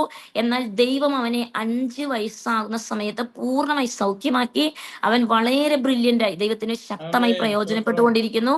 അവന്റെ 12ാം ക്ലാസ് കഴിഞ്ഞ് 1 വർഷത്തേക്ക് അവൻ സ്ലമ്മിലെല്ലാം വർക്ക് ചെയ്യാൻ, ടീനേജിന്റെ ഇടയ്ക്ക് വർക്ക് ചെയ്യുവാൻ, മയക്കുമരുന്നിനും മദ്യപാനത്തിനും അടിമപ്പെട്ട അനേകരും ഇടയ്ക്ക് ഭാരതത്തിലെ ഏറ്റവും കൂടുതൽ മയക്കുമരുന്ന് വിൽക്കപ്പെടുന്ന അല്ലെങ്കിൽ മയക്കുമരുന്ന് ഏറ്റവും കൂടുതലുള്ള ഒരു സംസ്ഥാനമാണ് ഈ പഞ്ചാബ്. അതിന്റെ ഏറ്റവും കൂടുതൽ ഗുരുദാസ്പൂർ എന്ന് പറയുന്നത് പഞ്ചാബിന്റെ ഏറ്റവും അധികം മയക്കുമരുന്നിന് അടിമപ്പെട്ട ഒരു ഡിസ്ട്രിക്റ്റ് ആണ്. അവിടെയാണ് ഞങ്ങൾ താമസിക്കുന്നത്. ഇവിടെ ക്രിസ്തുവിന്റെ സുവിശേഷത്തെ അനേകരോട് പറയുവാൻ, അതുപോലെ ലോക സുവിശേഷീകരണത്തിന് വേണ്ടി ഓൺലൈൻ വഴിയായും അനേകരോട് സുവിശേഷം പറയുവാൻ ദൈവം മകനെയും ഉപയോഗിച്ചുകൊണ്ടിരിക്കുന്നു. അവൻ ജസ്റ്റ് +2 ഇപ്പൊ കഴിഞ്ഞു, 12th ഗ്രേഡ് ഇപ്പൊ കഴിഞ്ഞു. അതുപോലെ എന്റെ മോള് 12th ഗ്രേഡിലേക്ക് ഇപ്പൊ കടന്നു. ആ മോളുടെ കാല് വളഞ്ഞതായിരുന്നു. ആ സമയം ഞങ്ങൾ UP-യിലാണ്, ഉത്തർപ്രദേശിലാണ് താമസിക്കുന്ന സമയം. ചണ്ഡീഗഡിൽ നിന്ന് ഞങ്ങൾ ഉത്തർപ്രദേശിലേക്ക് കടന്നുപോയി. അവിടെ ചർച്ച് പ്ലാന്റ് മിഷണറിയായി താമസിക്കുന്ന സമയത്ത് ഞങ്ങൾ അവളുമായി, ഈ കുഞ്ഞുങ്ങളുമായിട്ട് ഞങ്ങൾ സുവിശേഷത്തിനെല്ലാം പോകാറുണ്ട്. അങ്ങനെ ആ കുഞ്ഞിനൊരു 4 വയസ്സ് കഴിയുന്ന സമയം, 4 വയസ്സ് കഴിഞ്ഞു, 5ാം വയസ്സിലായില്ല. ആ 4 വയസ്സ് ഉള്ള സമയത്ത് ഒരു ദിവസം രാവിലെ ഞങ്ങൾ എന്നും അവളുടെ വളഞ്ഞ കാലില് തൊട്ട് പ്രാർത്ഥിക്കും. 4 വയസ്സായ സമയത്ത് ഒരു രാവിലെ നോക്കുമ്പോൾ അവളുടെ കാല് നേരെ നിവർന്നു വന്നു. ഹല്ലേലൂയ. അപ്പൊ അവിടെ ഉള്ള നമ്മുടെ ചുറ്റുപാടുള്ള പലരുമായി പറയുവാൻ ഇടയിൽ തീർന്നു, നിങ്ങൾ ഇനി യേശുവിനെ കുറിച്ച് പറയണ്ട, നിങ്ങളുടെ മകളുടെ കാല് കണ്ടാൽ അറിയാം യേശു ജീവിക്കുന്ന ദൈവമാണെന്ന്. അങ്ങനെ അവളും പൂർണ്ണമായി സൗഖ്യമായി തീരുവാൻ, തളർന്നു കിടന്ന എന്റെ ജീവിത സഖിയും എന്താ പറയാ, ആ മോളെ പോലും, 1 വയസ്സുള്ള മോളെ പോലും എടുക്കുവാൻ സാധ്യമല്ലാത്ത സ്ഥിതിയായിരുന്നു. ചെസ്റ്റിലിട്ട മോളെ ഞാൻ എൻ്റെ ഹസ്ബൻഡിന്റെ എന്താ പറയാ മാർബിടത്തിലേക്ക് ഇട്ടു കൊടുക്കാറുണ്ട്, മീൻസ് വെച്ചു കൊടുക്കാറുണ്ട്. അവിടെ അവള് കിടന്നുറങ്ങും. കാരണം എടുക്കാൻ സാധ്യമല്ല, താൻ തളർന്നു കിടക്കുകയാണ്. പക്ഷേ ഇന്ന് എന്നെ പോലും എടുക്കുവാൻ സാധിക്കുന്ന രീതിയിൽ തന്റെ നട്ടലിനെ ദൈവം ഉറപ്പിച്ചു. 1 വർഷത്തിന് ശേഷം പൂർണ്ണമായി, ഒരു മരുന്ന് കൊണ്ടല്ല, മറിച്ച് യേശു ക്രിസ്തുവിന്റെ വചനം അയച്ച് തന്നെ സൗഖ്യമാക്കി. തന്നെ കിടന്ന കിടപ്പിൽ ഒരു യോഹന്നാന്റെ സുവിശേഷം തന്നെ നെഞ്ചിൽ വന്ന് വീഴുന്ന ഒരു ദർശനം കാണുവാനും ദൈവമായിട്ട് വീണ്ടും ഒരു അഭേദ്യമായി ബന്ധത്തിലേക്ക് വരുവാനും ദൈവം ഇടയാക്കി തീർത്തു. ദൈവത്തിന്റെ വചനത്തെ നോക്കൂ, ഇവിടെ കാണുന്നു, ഞങ്ങളുടെ ജീവിതത്തിൽ വന്നതെല്ലാം നോക്കൂ സഹോദരന്മാരെ, എനിക്ക് ഭവിച്ചത് സുവിശേഷത്തിന്റെ അഭിവൃദ്ധിക്ക് കാരണമായി എന്നും നിങ്ങൾ അറിവാൻ ഞാൻ ഇച്ഛിക്കുന്നു. എന്റെ ബന്ധനങ്ങൾ ക്രിസ്തു നിമിത്തമാകുന്നു എന്ന് ഞാനും പറയുവാൻ ആഗ്രഹിക്കുന്നു. എന്റെ ബന്ധനങ്ങൾ, ജീവിതത്തിൽ കടന്നു വന്നതെല്ലാം ക്രിസ്തു നിമിത്തമാകും. നമ്മുടെ ജീവിതത്തിൽ എന്തെല്ലാം സംഭവിച്ചത് എല്ലാവരും അതെല്ലാം ക്രിസ്തു നിമിത്തം, ദൈവത്തിന്റെ മഹത്വത്തിനായി. കാരണം തന്നെ സ്നേഹിക്കുന്നവർക്ക്, ക്രിസ്തുവിനെ നാം സ്നേഹിക്കുമ്പോൾ നമ്മുടെ ജീവിതത്തിൽ കടന്നു വരുന്നതെല്ലാം ഒന്നും തിന്മയ്ക്കല്ല, മറിച്ച് സകലതും നന്മയ്ക്കാണ്. ഇന്നും ഞാനിവിടെ പ്രവർത്തിക്കുന്നത് അനേകം ഡെസ്റ്റിറ്റ്യൂഡിന്റെ ഇടയ്ക്കാണ്. മീൻസ് ഭിക്ഷ യാചിക്കുന്ന അനേകരുണ്ട്, വഴിയോരത്ത് കിടന്നുറങ്ങുന്നവർ, ഭിക്ഷ യാചിക്കുന്നവർ. കാരണം ഒരു സഭയ്ക്കും ആവശ്യമില്ലാത്തവർ, ആരും കൈക്കൊള്ളാത്തവർ, വളരെ വൃത്തിഹീനമായ വസ്ത്രം ധരിക്കുന്നവർ, അതുപോലെ അവർക്ക് എന്താ പറയുക, കുളിക്കുവാനില്ല, അല്ലെങ്കിൽ അവർക്ക് ഭക്ഷിക്കുവാനില്ല, അവർക്ക് പാർപ്പിടമില്ല. അങ്ങനെയുള്ളവരുടെ ഇടയ്ക്ക് 2020 കൊറോണ സമയത്താണ് വീണ്ടും ഈ പഞ്ചാബിലേക്ക് ദൈവം കൊണ്ടുവരുന്നത്. മറ്റ് പല സംസ്ഥാനങ്ങളിൽ ചർച്ച് പ്ലാന്റ് മിഷണറി ആയിട്ട് ഞങ്ങൾ കുടുംബമായിട്ടും, അതുപോലെ വിവാഹത്തിന് മുമ്പ് 19 വർഷം മുമ്പ് ഞാൻ വിവാഹിതയായി. നല്ല എന്താ പറയാ, ദൈവം എന്താ പറയാ, കുടുംബമായിട്ട് ഞങ്ങളെ ഉപയോഗിച്ചുകൊണ്ടിരിക്കുന്നു. അങ്ങനെയും എന്താ പറയാ, ഇവിടെ വന്ന സമയത്ത്, കൊറോണ സമയത്ത് എല്ലാവരും വീടിന്റെ അകത്ത് അടച്ചു പൂട്ടിയിരിക്കുന്ന സമയം, സൂം മീറ്റിങ്ങുകളാണ് ഏറ്റവും അധികം ഉള്ളത്. പക്ഷെ ആ സമയത്ത് പരിശുദ്ധാത്മാവ് ഞങ്ങളോട് പറഞ്ഞു, നിങ്ങൾ ഗ്രാമങ്ങളിൽ കടന്നുപോയി പ്രവർത്തിക്കുക. അപ്പോൾ നമുക്ക് അനുവാദമില്ല, കാരണം പോലീസ് അധികാരികളെല്ലാം നമുക്ക് ഒരിക്കലും അനുവാദമില്ല. എന്നാൽ കുഗ്രാമങ്ങളിൽ അവിടെ ആരും അധികാരികളൊന്നുമില്ല. അവിടെ സ്ഥലങ്ങളിൽ കടന്നുപോയി 50ഉം 100ഉം പേരുന്ന കൂട്ടം വരുന്ന ജനം ഇരിക്കുന്നിടത്ത് എന്താ പറയുക, എന്റെ കുഞ്ഞുങ്ങളടക്കം അവര് എന്താ പറയുക 4 വയസ്സും 5 വയസ്സുമുള്ള സമയത്ത് ദൈവവചനം അവർ പ്രസംഗിക്കുവാൻ തുടങ്ങി. കാരണം കൊച്ചുനാളിലെ കുഞ്ഞുങ്ങളെ വചനം പഠിപ്പിക്കുക, അവർക്ക് വായിക്കുവാൻ അറിയാത്ത സമയത്ത് അവരെ നല്ല രീതിയിൽ വചനം പഠിപ്പിക്കുകയും, അതുപോലെ വായിക്കേണ്ടത് 5 വയസ്സൊക്കെ ആയപ്പോഴത്തേക്ക് അവർ ഫ്ലുവൻ്റായി വായിക്കുവാൻ തുടങ്ങിയ സമയത്ത് അവർ വചനം വായിക്കും. അവർക്ക് അറിയാത്ത കാര്യങ്ങൾ എന്നോട് ചോദിക്കാറുണ്ട്. അങ്ങനെ വചനത്തിന്റെ വെളിപ്പാട് പുസ്തകം മുതലാണ് ഞാൻ അവരെ പഠിപ്പിക്കാൻ തുടങ്ങിയത്. വെളിപ്പാട് മുതൽ ലൂക്കോസിന്റെ സുവിശേഷം വരെ പുറകിൽ നിന്നാണ് ഞാൻ പഠിപ്പിച്ചത്. അങ്ങനെ പഠിപ്പിച്ചുകൊണ്ട് വന്ന് കൊച്ചുനാൾ മുതൽ അങ്ങനെ അവരും അവരുടെ ജീവിതത്തിൽ സ്നാനപ്പെടുവാൻ, പരിശുദ്ധാത്മാശം പ്രാപിക്കുവാൻ പഠിക്കുവാനെല്ലാം, അതുപോലെ സുവിശേഷത്തിന് വേണ്ടി 2 കുഞ്ഞുങ്ങളും ദൈവത്തിന് വേണ്ടി വളരെ പ്രയോജനപ്പെട്ടുകൊണ്ടിരിക്കുന്നു. പല രാജ്യങ്ങളിൽ എന്താ പറയുക, ഓൺലൈൻ വഴിയായിട്ടുള്ള ദൈവവചന ശുശ്രൂഷകൾ, അതുപോലെ അനേകരെ ക്രിസ്തുവിലേക്ക് നയിക്കുവാൻ തക്കവണ്ണം, മയക്കുമരുന്നിനും മദ്യപാനത്തിനും അടിമപ്പെട്ട അനേകരെ ക്രിസ്തുവിലേക്ക് നയിക്കുവാൻ, പാപപ്രവൃത്തികളെ വിട്ടുകളഞ്ഞ് ക്രിസ്തുവിലേക്ക് വരുവാൻ തക്കവണ്ണം പരിശുദ്ധാത്മാവ് അവരെയും കരത്തിലെടുത്ത് ഉപയോഗിച്ചുകൊണ്ടിരിക്കുന്നു. അതുപോലെ ഞാനായിരിക്കുന്ന ഈ സ്ഥലത്ത് 2020 കടന്നു വരുമ്പോൾ എന്താ പറയുക, കുഗ്രാമങ്ങളിൽ ഞങ്ങൾ തുടങ്ങി. പിന്നെ ഞങ്ങൾ റോഡുകളിലേക്ക് ഇറങ്ങിയപ്പോൾ എന്താ പറയുക, അനേകർ മരിച്ചു വീഴുകയാണ്. എന്താ പറയുക, നമ്മുടെ കൊറോണ കൊണ്ട്, ഒരു പെൻഡാമിക്കിന്റെ ആ സമയത്ത് കൊറോണ കൊണ്ട് അനേകം മരിച്ചു വീഴുമ്പോൾ എന്താ പറയുക, ഭക്ഷണമില്ലാതെ മരിച്ചു വീഴുന്ന അനേകരെ ഞങ്ങൾ കണ്ടു. അങ്ങനെയാണ് ഈ ഡെസ്റ്റിറ്റ്യൂണിന്റെ ഇടയ്ക്കുള്ള പ്രവർത്തനം തുടങ്ങുന്നത്. അങ്ങനെ എന്താ പറയുക, ഞങ്ങൾക്കുള്ള ഭക്ഷണം എന്താ പറയുക, ഡെസ്റ്റിറ്റ്യൂണിന് കൊടുക്കുവാൻ തക്കവണ്ണം, മീൻസ് ഞാനും എൻ്റെ അനുഭവത്തിൽ നിന്ന് പറയാൻ ആഗ്രഹിക്കുന്നത്, എന്താ പറയുക, നമ്മുടെ ജീവിതത്തിൽ അനേക പ്രതികൂലങ്ങളുണ്ട്, പ്രശ്നങ്ങളുണ്ട്. എന്നാൽ നമുക്ക് അനേകരെ കൈത്താങ്ങുവാൻ തക്കവണ്ണം ഇടയെത്തീരും. കാരണം ഞാൻ എൻ്റെ വിവാഹം കഴിക്കുന്ന സമയത്ത് ഞാൻ എൻ്റെ PhD ചെയ്തുകൊണ്ടിരുന്ന സമയമാണ്. മിഷണറി വർക്ക് ചെയ്യുമ്പോൾ തന്നെ ഞാൻ പഠിച്ചുകൊണ്ട് തന്നെ ഇരുന്നു. അതുപോലെ എൻ്റെ PhD കംപ്ലീറ്റ് ചെയ്യാൻ ഒത്തില്ല. കാരണം ഞാനൊരു ചർച്ച് പ്ലാന്റിങ്ങിനായിരുന്ന സമയത്ത് ആ ചർച്ച് പ്ലാന്റിങ്ങിലുള്ളവരെല്ലാം എന്നോട് കരഞ്ഞു പറഞ്ഞു, നീ പോയ ഞങ്ങളെ ആര് സംരക്ഷിക്കും? കാരണം ഒരു വലിയ കൂട്ടം 300 പേരുള്ള ഒരു സഭ, ആ സഭയെ വിട്ട് വേണം എനിക്ക് എന്താ പറയുക, എൻ്റെ മറ്റുള്ള വർക്കുകൾക്ക് വേണ്ടി, PhD പഠനത്തിന് വേണ്ടി, കണ്ടിന്യൂസ് ആയിട്ടുള്ള വീണ്ടും പഠനത്തിന് വേണ്ടി കടന്നു പോകേണ്ടുന്നത്. അപ്പൊ അവരെ കരച്ചിലും, അതുപോലെ എനിക്ക് അതിനുവേണ്ടി ചിലവഴിക്കുന്നുണ്ട് തുക ഞാൻ ഈ ഡെസ്റ്റിറ്റ്യൂട്ടിന് ചിലവഴിക്കുവാൻ തീരുമാനമെടുത്തു. അങ്ങനെ എന്താ പറയുക, അത് കംപ്ലീറ്റ് ചെയ്യാൻ ഒത്തില്ല. ആ സമയത്താണ് എൻ്റെ വിവാഹം നടക്കുന്നത്. അങ്ങനെ ഞങ്ങള് ഇവിടെ കുടുംബമായി എന്താ പറയുക, പല സ്ഥലങ്ങളിൽ ദൈവവേല ചെയ്ത് കുടുംബമായിട്ട്, അതുപോലെ ഇവിടെ കടന്നു വന്ന സമയത്ത് ഈ റോഡ് സൈഡിലുള്ള അനേകരെ ക്രിസ്തുവിലേക്ക് കൊണ്ടുവരുവാൻ തക്കവണ്ണം, അവരോട് സുവിശേഷം പറയാൻ, അവരെ ചേർത്ത് പിടിക്കുവാൻ തക്കവണ്ണം, അവരെ എന്താ പറയുക, കെട്ടിപ്പിടിക്കുവാൻ തക്കവണ്ണം, അതുപോലെ അവരോട് സുവിശേഷം, അവരെ സ്നേഹിക്കുവാൻ, അവർക്ക് വസ്ത്രം കൊടുക്കുവാൻ, അവരെ കുഞ്ഞുങ്ങളെ, എൻ്റെ കുഞ്ഞുങ്ങൾ കുളിപ്പിക്കുവാൻ തക്കവണ്ണം, അവരെ എന്താ പറയാ, അവരെ മുടിയെല്ലാം ചുള്ളിക്കമ്പ് പോലെ ഇരിക്കുന്ന മുടി, ഒരിക്കലും എണ്ണ കണ്ടിട്ടില്ല. കൊടും തണുപ്പത്ത് ഇവിടെ -ഡിഗ്രി വരുമ്പോഴെല്ലാം രക്തമെല്ലാം എന്താ പറയാ, മൂക്കിൽ നിന്നെല്ലാം രക്തം പൊട്ടി ഒഴുകി, അതുകൊണ്ട് വായിന്നും പൊട്ടി ഒഴുകി, എന്താ പറയാ, അവർ രക്തം ഛർദ്ദിച്ച് മരിക്കുന്ന അനേകരെ ഞങ്ങൾ കണ്ടിട്ടുണ്ട്.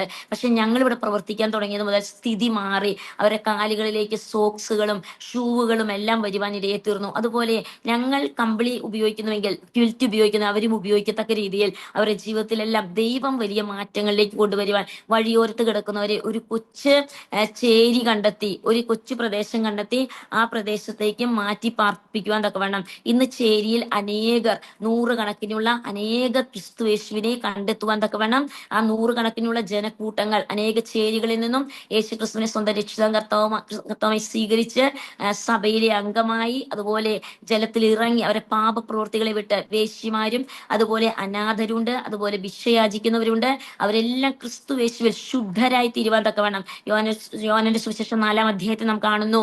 ആ ശമരിയ സ്ത്രീ യേശു ക്രിസ്തുവാകുന്ന വചനമാകുന്ന ജീവജലത്താൽ ശുദ്ധീകരിക്കപ്പെട്ടതുപോലെ ഇവര് ശുദ്ധീകരിക്കപ്പെടുവാൻ തക്കവണ്ണം അവരുടെ ജീവിതത്തിൽ വലിയ മാറ്റത്തിലേക്ക്, അതുപോലെ പരിശുദ്ധാത്മാവിൽ നിറഞ്ഞ് ദർശനങ്ങളാലും പ്രവചന ശബ്ദങ്ങളാലും അവർ നിറയപ്പെടുവാൻ, വചനം അവർക്ക് വായിക്കുവാൻ അറിയില്ല. അതുകൊണ്ട് ഞാൻ അവരെ വചനം പഠിപ്പിക്കും. ഓൺലൈനായിട്ടും രാത്രി സമയത്ത് വചനം പഠിപ്പിക്കാറുണ്ട്. പകൽ സമയങ്ങളിൽ ഓഫ്ലൈൻ അവരുടെ അടുത്ത് കടന്നു പോകും. പകൽ സമയങ്ങളിൽ അവരവിടെ ഇല്ല. വൈകിയ സമയത്താണ് അവർ കടന്നു വരുന്നത്. ആ സമയത്ത് അവരുടെ കൂടെ പോയിരുന്ന് വചനം പഠിപ്പിക്കുവാൻ, നാം പഠിപ്പിക്കുന്ന വചനം, ഒരു വ്യക്തി വചനം എങ്ങനെ വായിക്കുന്നു അതുപോലെ കാണാതെ ഇല്ലിറ്ററേറ്റ് ആയിരിക്കുന്ന അവരെല്ലാം പറയുവാൻ തക്കവണ്ണം ആ വചനപ്രകാരം അവരുടെ ജീവിതത്തെ ക്രമീകരിക്കുവാൻ അവർ പറയാറുണ്ട്. ഞങ്ങൾക്ക് ഭക്ഷണം വേണ്ട, കിടപ്പിടം വേണ്ട, പക്ഷേ ഞങ്ങൾ യേശുവിനെ വേണ്ടി ജീവിക്കും. യുഗാനുയുഗമായി ഞങ്ങൾക്ക് വേണ്ടി സ്വർഗത്തിൽ ഒരു ഭവനമുണ്ടല്ലോ. ആ ഭവനമുള്ളത് കൊണ്ട് ഈ ലോകത്തിലെ എല്ലാം ഛേദമെന്നെണ്ണി, ചപ്പെന്ന് എണ്ണിക്കൊണ്ട്, വേണ്ടെന്ന് വെച്ചുകൊണ്ട് ദൈവത്തിന് വേണ്ടി നിൽക്കുവാൻ ഞങ്ങൾ ഒരുമിച്ച് ടീമായി ഇന്ന് അനേക കുഗ്രാമങ്ങളിൽ പ്രവർത്തിച്ചുകൊണ്ടിരിക്കുന്നു.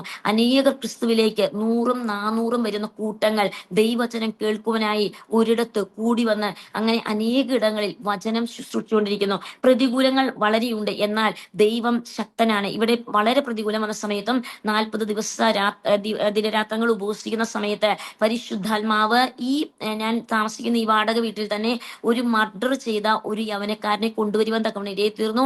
ആ യവനക്കാരനെ അവരുടെ വീട്ടുകാർ കൊണ്ടുവരികയാണ്. ഞാൻ ചുരുക്കത്തിൽ പറയട്ടെ, സമയത്തിന്റെ ക്ലിപ്തതയുണ്ടല്ലോ. അപ്പൊ അപ്പൊ ആ സഹോദരനെ ഇവിടെ കൊണ്ടുവന്നു. ഞാനിരിക്കുന്ന ഇതേ എന്താ പറയാ ഈ ഞാൻ ഇങ്ങനെ താഴെ ഇരിക്കുന്ന സമയത്ത്, മുട്ടുമടക്കി ഇരിക്കുന്ന സമയത്ത് വാതിൽ തുറന്ന് അവരിവിടെ കടന്നു വന്ന് എന്നോട് പ്രകാരം പറഞ്ഞ അവൻ മർഡർ ചെയ്തു. അവന്റെ സ്വന്തം കൂട്ടുകാരനെ മയക്കുമരുന്നിന് അടിമപ്പെട്ട് സ്വന്തം ഉറ്റ സുഹൃത്തിനെ വെട്ടിക്കൊല്ലുവാൻ ഇടയെ തീർന്നു. എന്നാൽ അവൻ പോലീസിന് പിടികൊടുക്കുന്നില്ല. അങ്ങനെ ഇവിടെ വന്നു.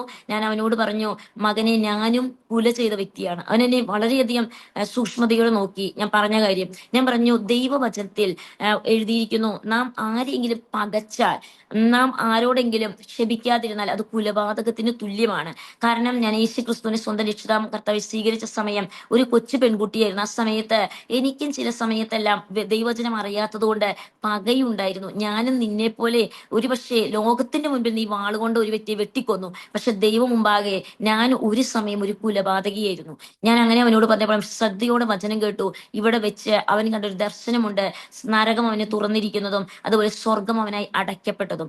അവൻ മുട്ടുമേലിരുന്നു. അവൻ എന്നോട് പറഞ്ഞു, ഞാൻ ഇങ്ങനെ ഇപ്രകാരം ദർശനം കാണുന്നു. ഞാൻ അവനോട് പറഞ്ഞു, നീ ദൈവത്തിന്റെ പ്രാർത്ഥിക്കുന്ന ചെറുപ്പം മുതൽ ചെയ്ത ചെറിയ തെറ്റുകൾ പോലും ദൈവത്തോട് ഏറ്റുപറഞ്ഞ് ഉപേക്ഷിക്കുക. 3.5 മണിക്കൂർ മുഴങ്കാലിൽ നിന്ന് ദൈവസന്ധി ക്ഷമ ചോദിക്കുവാൻ തക്കവണ്ണം കണ്ണുനീരോടെ പ്രാർത്ഥിക്കുവാൻ, ഇവിടെ തന്നെ ഇരുന്ന് യേശുക്രിസ്തുവിനെ സ്വന്തം രക്ഷിതാവ് സ്വീകരിക്കുവാൻ ഞാൻ അവനോട് പറഞ്ഞു, ന്യായമായത് നീ ജയിലിൽ കടന്നു പോകണം. അങ്ങനെ അന്ന് 4 മണിക്ക് അവന് പോലീസിനെ പിടികൊടുക്കുവാൻ, അവൻ ജയിലിൽ കടന്നു പോകാൻ, അവൻ മുഖാന്തരം ഗുരുദാസ്പൂരിൽ 2 വർഷക്കാലം ഇവിടെ സുവിശേഷം പറയുവാൻ വളരെ പ്രതികൂലം നേരിട്ട് ഞങ്ങളുടെ 2 സഹോദരന്മാരെ ജയിലിൽ അടയ്ക്കപ്പെട്ട സമയത്ത്, സുവിശേഷ നിമിത്തം ജയിലിൽ അടയ്ക്കപ്പെട്ട സമയത്ത് ഈ മർഡർ ചെയ്ത ഈ മകൻ മുഖാന്തരം, അവൻ രക്ഷിക്കപ്പെട്ട മുഖാന്തരം എനിക്ക് വേണ്ടി ഒരു വാതിൽ തുറന്നു. അങ്ങനെ 2 വർഷം ഗുരുദാസ്പൂരിലുള്ള ഇവിടെയുള്ള ഏറ്റവും വലിയ ജയിലാണ്. ആ ജയിലിൽ കടന്നുപോയി സുവിശേഷം പറയുവാൻ, ആ ജയിലിൽ വെച്ച് ഈ മർഡർ ചെയ്ത ഈ മകൻ എന്താ പറയാ പരിശുദ്ധാത്മാക്ഷം പ്രാപിക്കുവാനും അവൻ മുഖാന്തരം 8 ക്രിമിനൽസ് ക്രിസ്തുവേശുവിനെ സ്വന്തം രക്ഷിതാവും കർത്താവായി സ്വീകരിക്കാൻ ഇടയ വന്നു. അവൻ ഇന്ന് പുറത്തിറങ്ങി, കൃപയാൽ അവൻ പുറത്തിറങ്ങി ദൈവത്തിന് വേണ്ടി നിൽക്കുന്നു.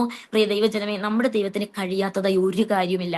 ഞാൻ ഒരു വാക്ക് പറഞ്ഞുകൊണ്ട് ഞാൻ വെക്കുവാൻ ആഗ്രഹിക്കുന്നു. നമുക്ക് ഒരു ജീവിതമേ ഉള്ളൂ, 2 ജീവിതം ആർക്കുമില്ല. നമുക്ക് ലഭിച്ചിരിക്കുന്ന ജീവിതം 24 മണിക്കൂർ എനിക്കും നമുക്ക് വചനം കേൾക്കും നമുക്ക് ഓരോരുത്തർക്കും ഈക്വലാണ്. നമ്മുടെ ഓരോ മിനിറ്റും ഓരോ സെക്കൻഡും നമ്മെ എപ്രകാരമാണ് ചിലവഴിക്കുന്നത്. ദൈവസന്നിധിയിൽ നാം എല്ലാവരും നമുക്ക് അറിയാം, കണക്ക് ബോധിപ്പിക്കേണ്ടുന്ന ഒരു ദിനം വരുന്നു. നമ്മുടെ പ്രവൃത്തികൾ തിന്മയോ നന്മയോ ആകട്ടെ, എല്ലാത്തിനും കണക്ക് ബോധിപ്പിക്കേണ്ട ഒരു ദിനം വരുന്നു. അങ്ങനെയെങ്കിൽ നാം ഭക്തരായിരിക്കുന്ന നമ്മെ വിളിച്ചിരിക്കുന്ന വിളി ഒന്ന് ഉറപ്പിക്കുവാൻ തക്കവണ്ണം നാം എന്തിനാണ് ഈ ലോകത്തായിരിക്കുന്നത്? കാരണം നമ്മുടെ ജീവിതം ക്ഷണികമാണ്, പുല്ലുപോലെ മാത്രം. അത് വാടിപ്പോകുന്നു, അല്ലെങ്കിൽ അത് ഇല്ലാതായി പോകുന്നു, അല്ലെങ്കിൽ നമുക്കുള്ളതെല്ലാം എന്താ പറയാ വെറും പൂ പോലെ മാത്രമേ ഉള്ളൂ, അത് വാടിപ്പോകും. എന്നാൽ നാം എന്തിനാണ് ഈ ഭൂമിയിലായിരിക്കുന്നത്? നമ്മുടെ സ്വർഗീയ പിതാവിന്റെ ആ സ്വപ്നത്തെ പൂർത്തീകരിക്കാൻ തക്കവണ്ണം ദൈവം നമ്മെ ഈ ഭൂമിയിലേക്ക് അയച്ചിരിക്കുകയാണ്. അങ്ങനെയെങ്കിൽ നമ്മുടെ സ്വർഗീയ പിതാവിന്റെ സ്വപ്നം എന്തെന്ന്, ആ സ്വർഗീയ പിതാവിന്റെ ഹിതം എന്തെന്ന്, അല്ലെങ്കിൽ സ്വർഗീയ പിതാവിന്റെ ആ പദ്ധതി എന്തെന്ന് നാം തിരിച്ചറിഞ്ഞുകൊണ്ട് ദൈവസന്നിധി നമ്മെ തന്നെ സമർപ്പിക്കുന്നുവെങ്കിൽ ദൈവത്തിന് നമ്മെ ഉപയോഗിക്കുവാൻ കഴിയും. ഒരു കഴിവുകളുമില്ലാത്ത ഞാൻ, അല്ലെങ്കിൽ എന്റെ ഭവനത്തിൽ നിന്ന് ഒരിക്കലും എന്നെ പുറത്ത് വിടുവാൻ ഒരിക്കലും സാധ്യതയില്ല. ആ സ്ഥാനത്ത് നിന്ന് ഞാൻ ദൈവസന്നിധി മുഴങ്കാലം അടക്കി ഉപവസിക്കുവാനും പ്രാർത്ഥിക്കാൻ ഇന്നും ഞാൻ ഉപവാസത്തിലാണ്. എന്ന് പറഞ്ഞാൽ എല്ലാ ദിവസങ്ങളിലും ഉപവസിക്കാറുണ്ട്, പ്രാർത്ഥിക്കാറുണ്ട്, ദൈവശബ്ദം കേൾക്കാതെ ഭക്ഷണം കഴിക്കാറില്ല. എന്താ പറയാ മിക്കവാറും 40 ദിവസങ്ങളും അതുപോലെ 21 ദിവസം. കാരണം ഇവിടെ മന്ത്രവാദികളുടെ വലിയ കൂട്ടങ്ങളാണ്. മന്ത്രവാദികൾ ക്രിസ്തുവിലേക്ക് കടന്നു വരാറുണ്ട്. കാരണം വലിയ കൂട്ടമുള്ള ഈ സ്ഥലത്ത് നമുക്ക് ഉപവസിക്കാതെ പ്രാർത്ഥിക്കാതെ നമുക്ക് ഒരു നിമിഷം പോലും ഒരു സ്റ്റെപ്പ് എടുത്ത് വെക്കാൻ സാധ്യമല്ല. അതുകൊണ്ട് ഉപവാസത്താലും പ്രാർത്ഥനയിലും അല്ലാതെ ഈ ജാതി നീ പോകരുത്. ദൈവവചന പ്രകാരം ഇവിടെ ദൈവം അത്ഭുതങ്ങൾ ചെയ്തുകൊണ്ടിരിക്കുന്നു. അനേക ക്രിസ്തുവിനെ കണ്ടെത്തിക്കൊണ്ടിരിക്കുന്നു. എന്നാൽ അവർക്ക് ആഴത്തിലുള്ള വചനങ്ങൾ പഠിക്കേണ്ടതുണ്ട്. അതുകൊണ്ട് വചനം പഠിപ്പിച്ചുകൊണ്ടിരിക്കുന്നു. ഈ പഞ്ചാബിനെ ഓർത്ത്, അതുപോലെ നമുക്ക് പഞ്ചാബിലും ജമ്മു കാശ്മീരിലും ഉത്തർപ്രദേശിലും ഹിമാചലിലും എല്ലാം പ്രവർത്തനങ്ങളുണ്ട്. അവിടങ്ങളിലായി പലയിടത്തുനിന്നും ജലം വിടുവിക്കപ്പെടുന്നതുകൊണ്ട് പല സ്ഥലത്ത് പ്രവർത്തനങ്ങളുണ്ട്. ദൈവജനമേ, സമയം നൽകിയതിന് വളരെ നന്ദി പറയുന്നു. ദൈവം എല്ലാവരെയും അനുഗ്രഹിക്കട്ടെ. ഇന്ന് ആദ്യത്തെ ഒരു ദിവസമാണല്ലോ, എന്നെ ആർക്കും അറിയാത്തത് കൊണ്ടാണ് ഞാൻ എൻ്റെ സാക്ഷ്യങ്ങളെല്ലാം ഒന്ന് അല്പമായിട്ട് ചെറിയ തോതിൽ സാക്ഷ്യങ്ങൾ പങ്കുവെച്ചത്. ദൈവം വചനത്താലും സാക്ഷ്യങ്ങളാലും ദൈവം നാം മഹത്വപ്പെടട്ടെ. എല്ലാവരും ദൈവം അനുഗ്രഹിക്കട്ടെ. ആമേൻ.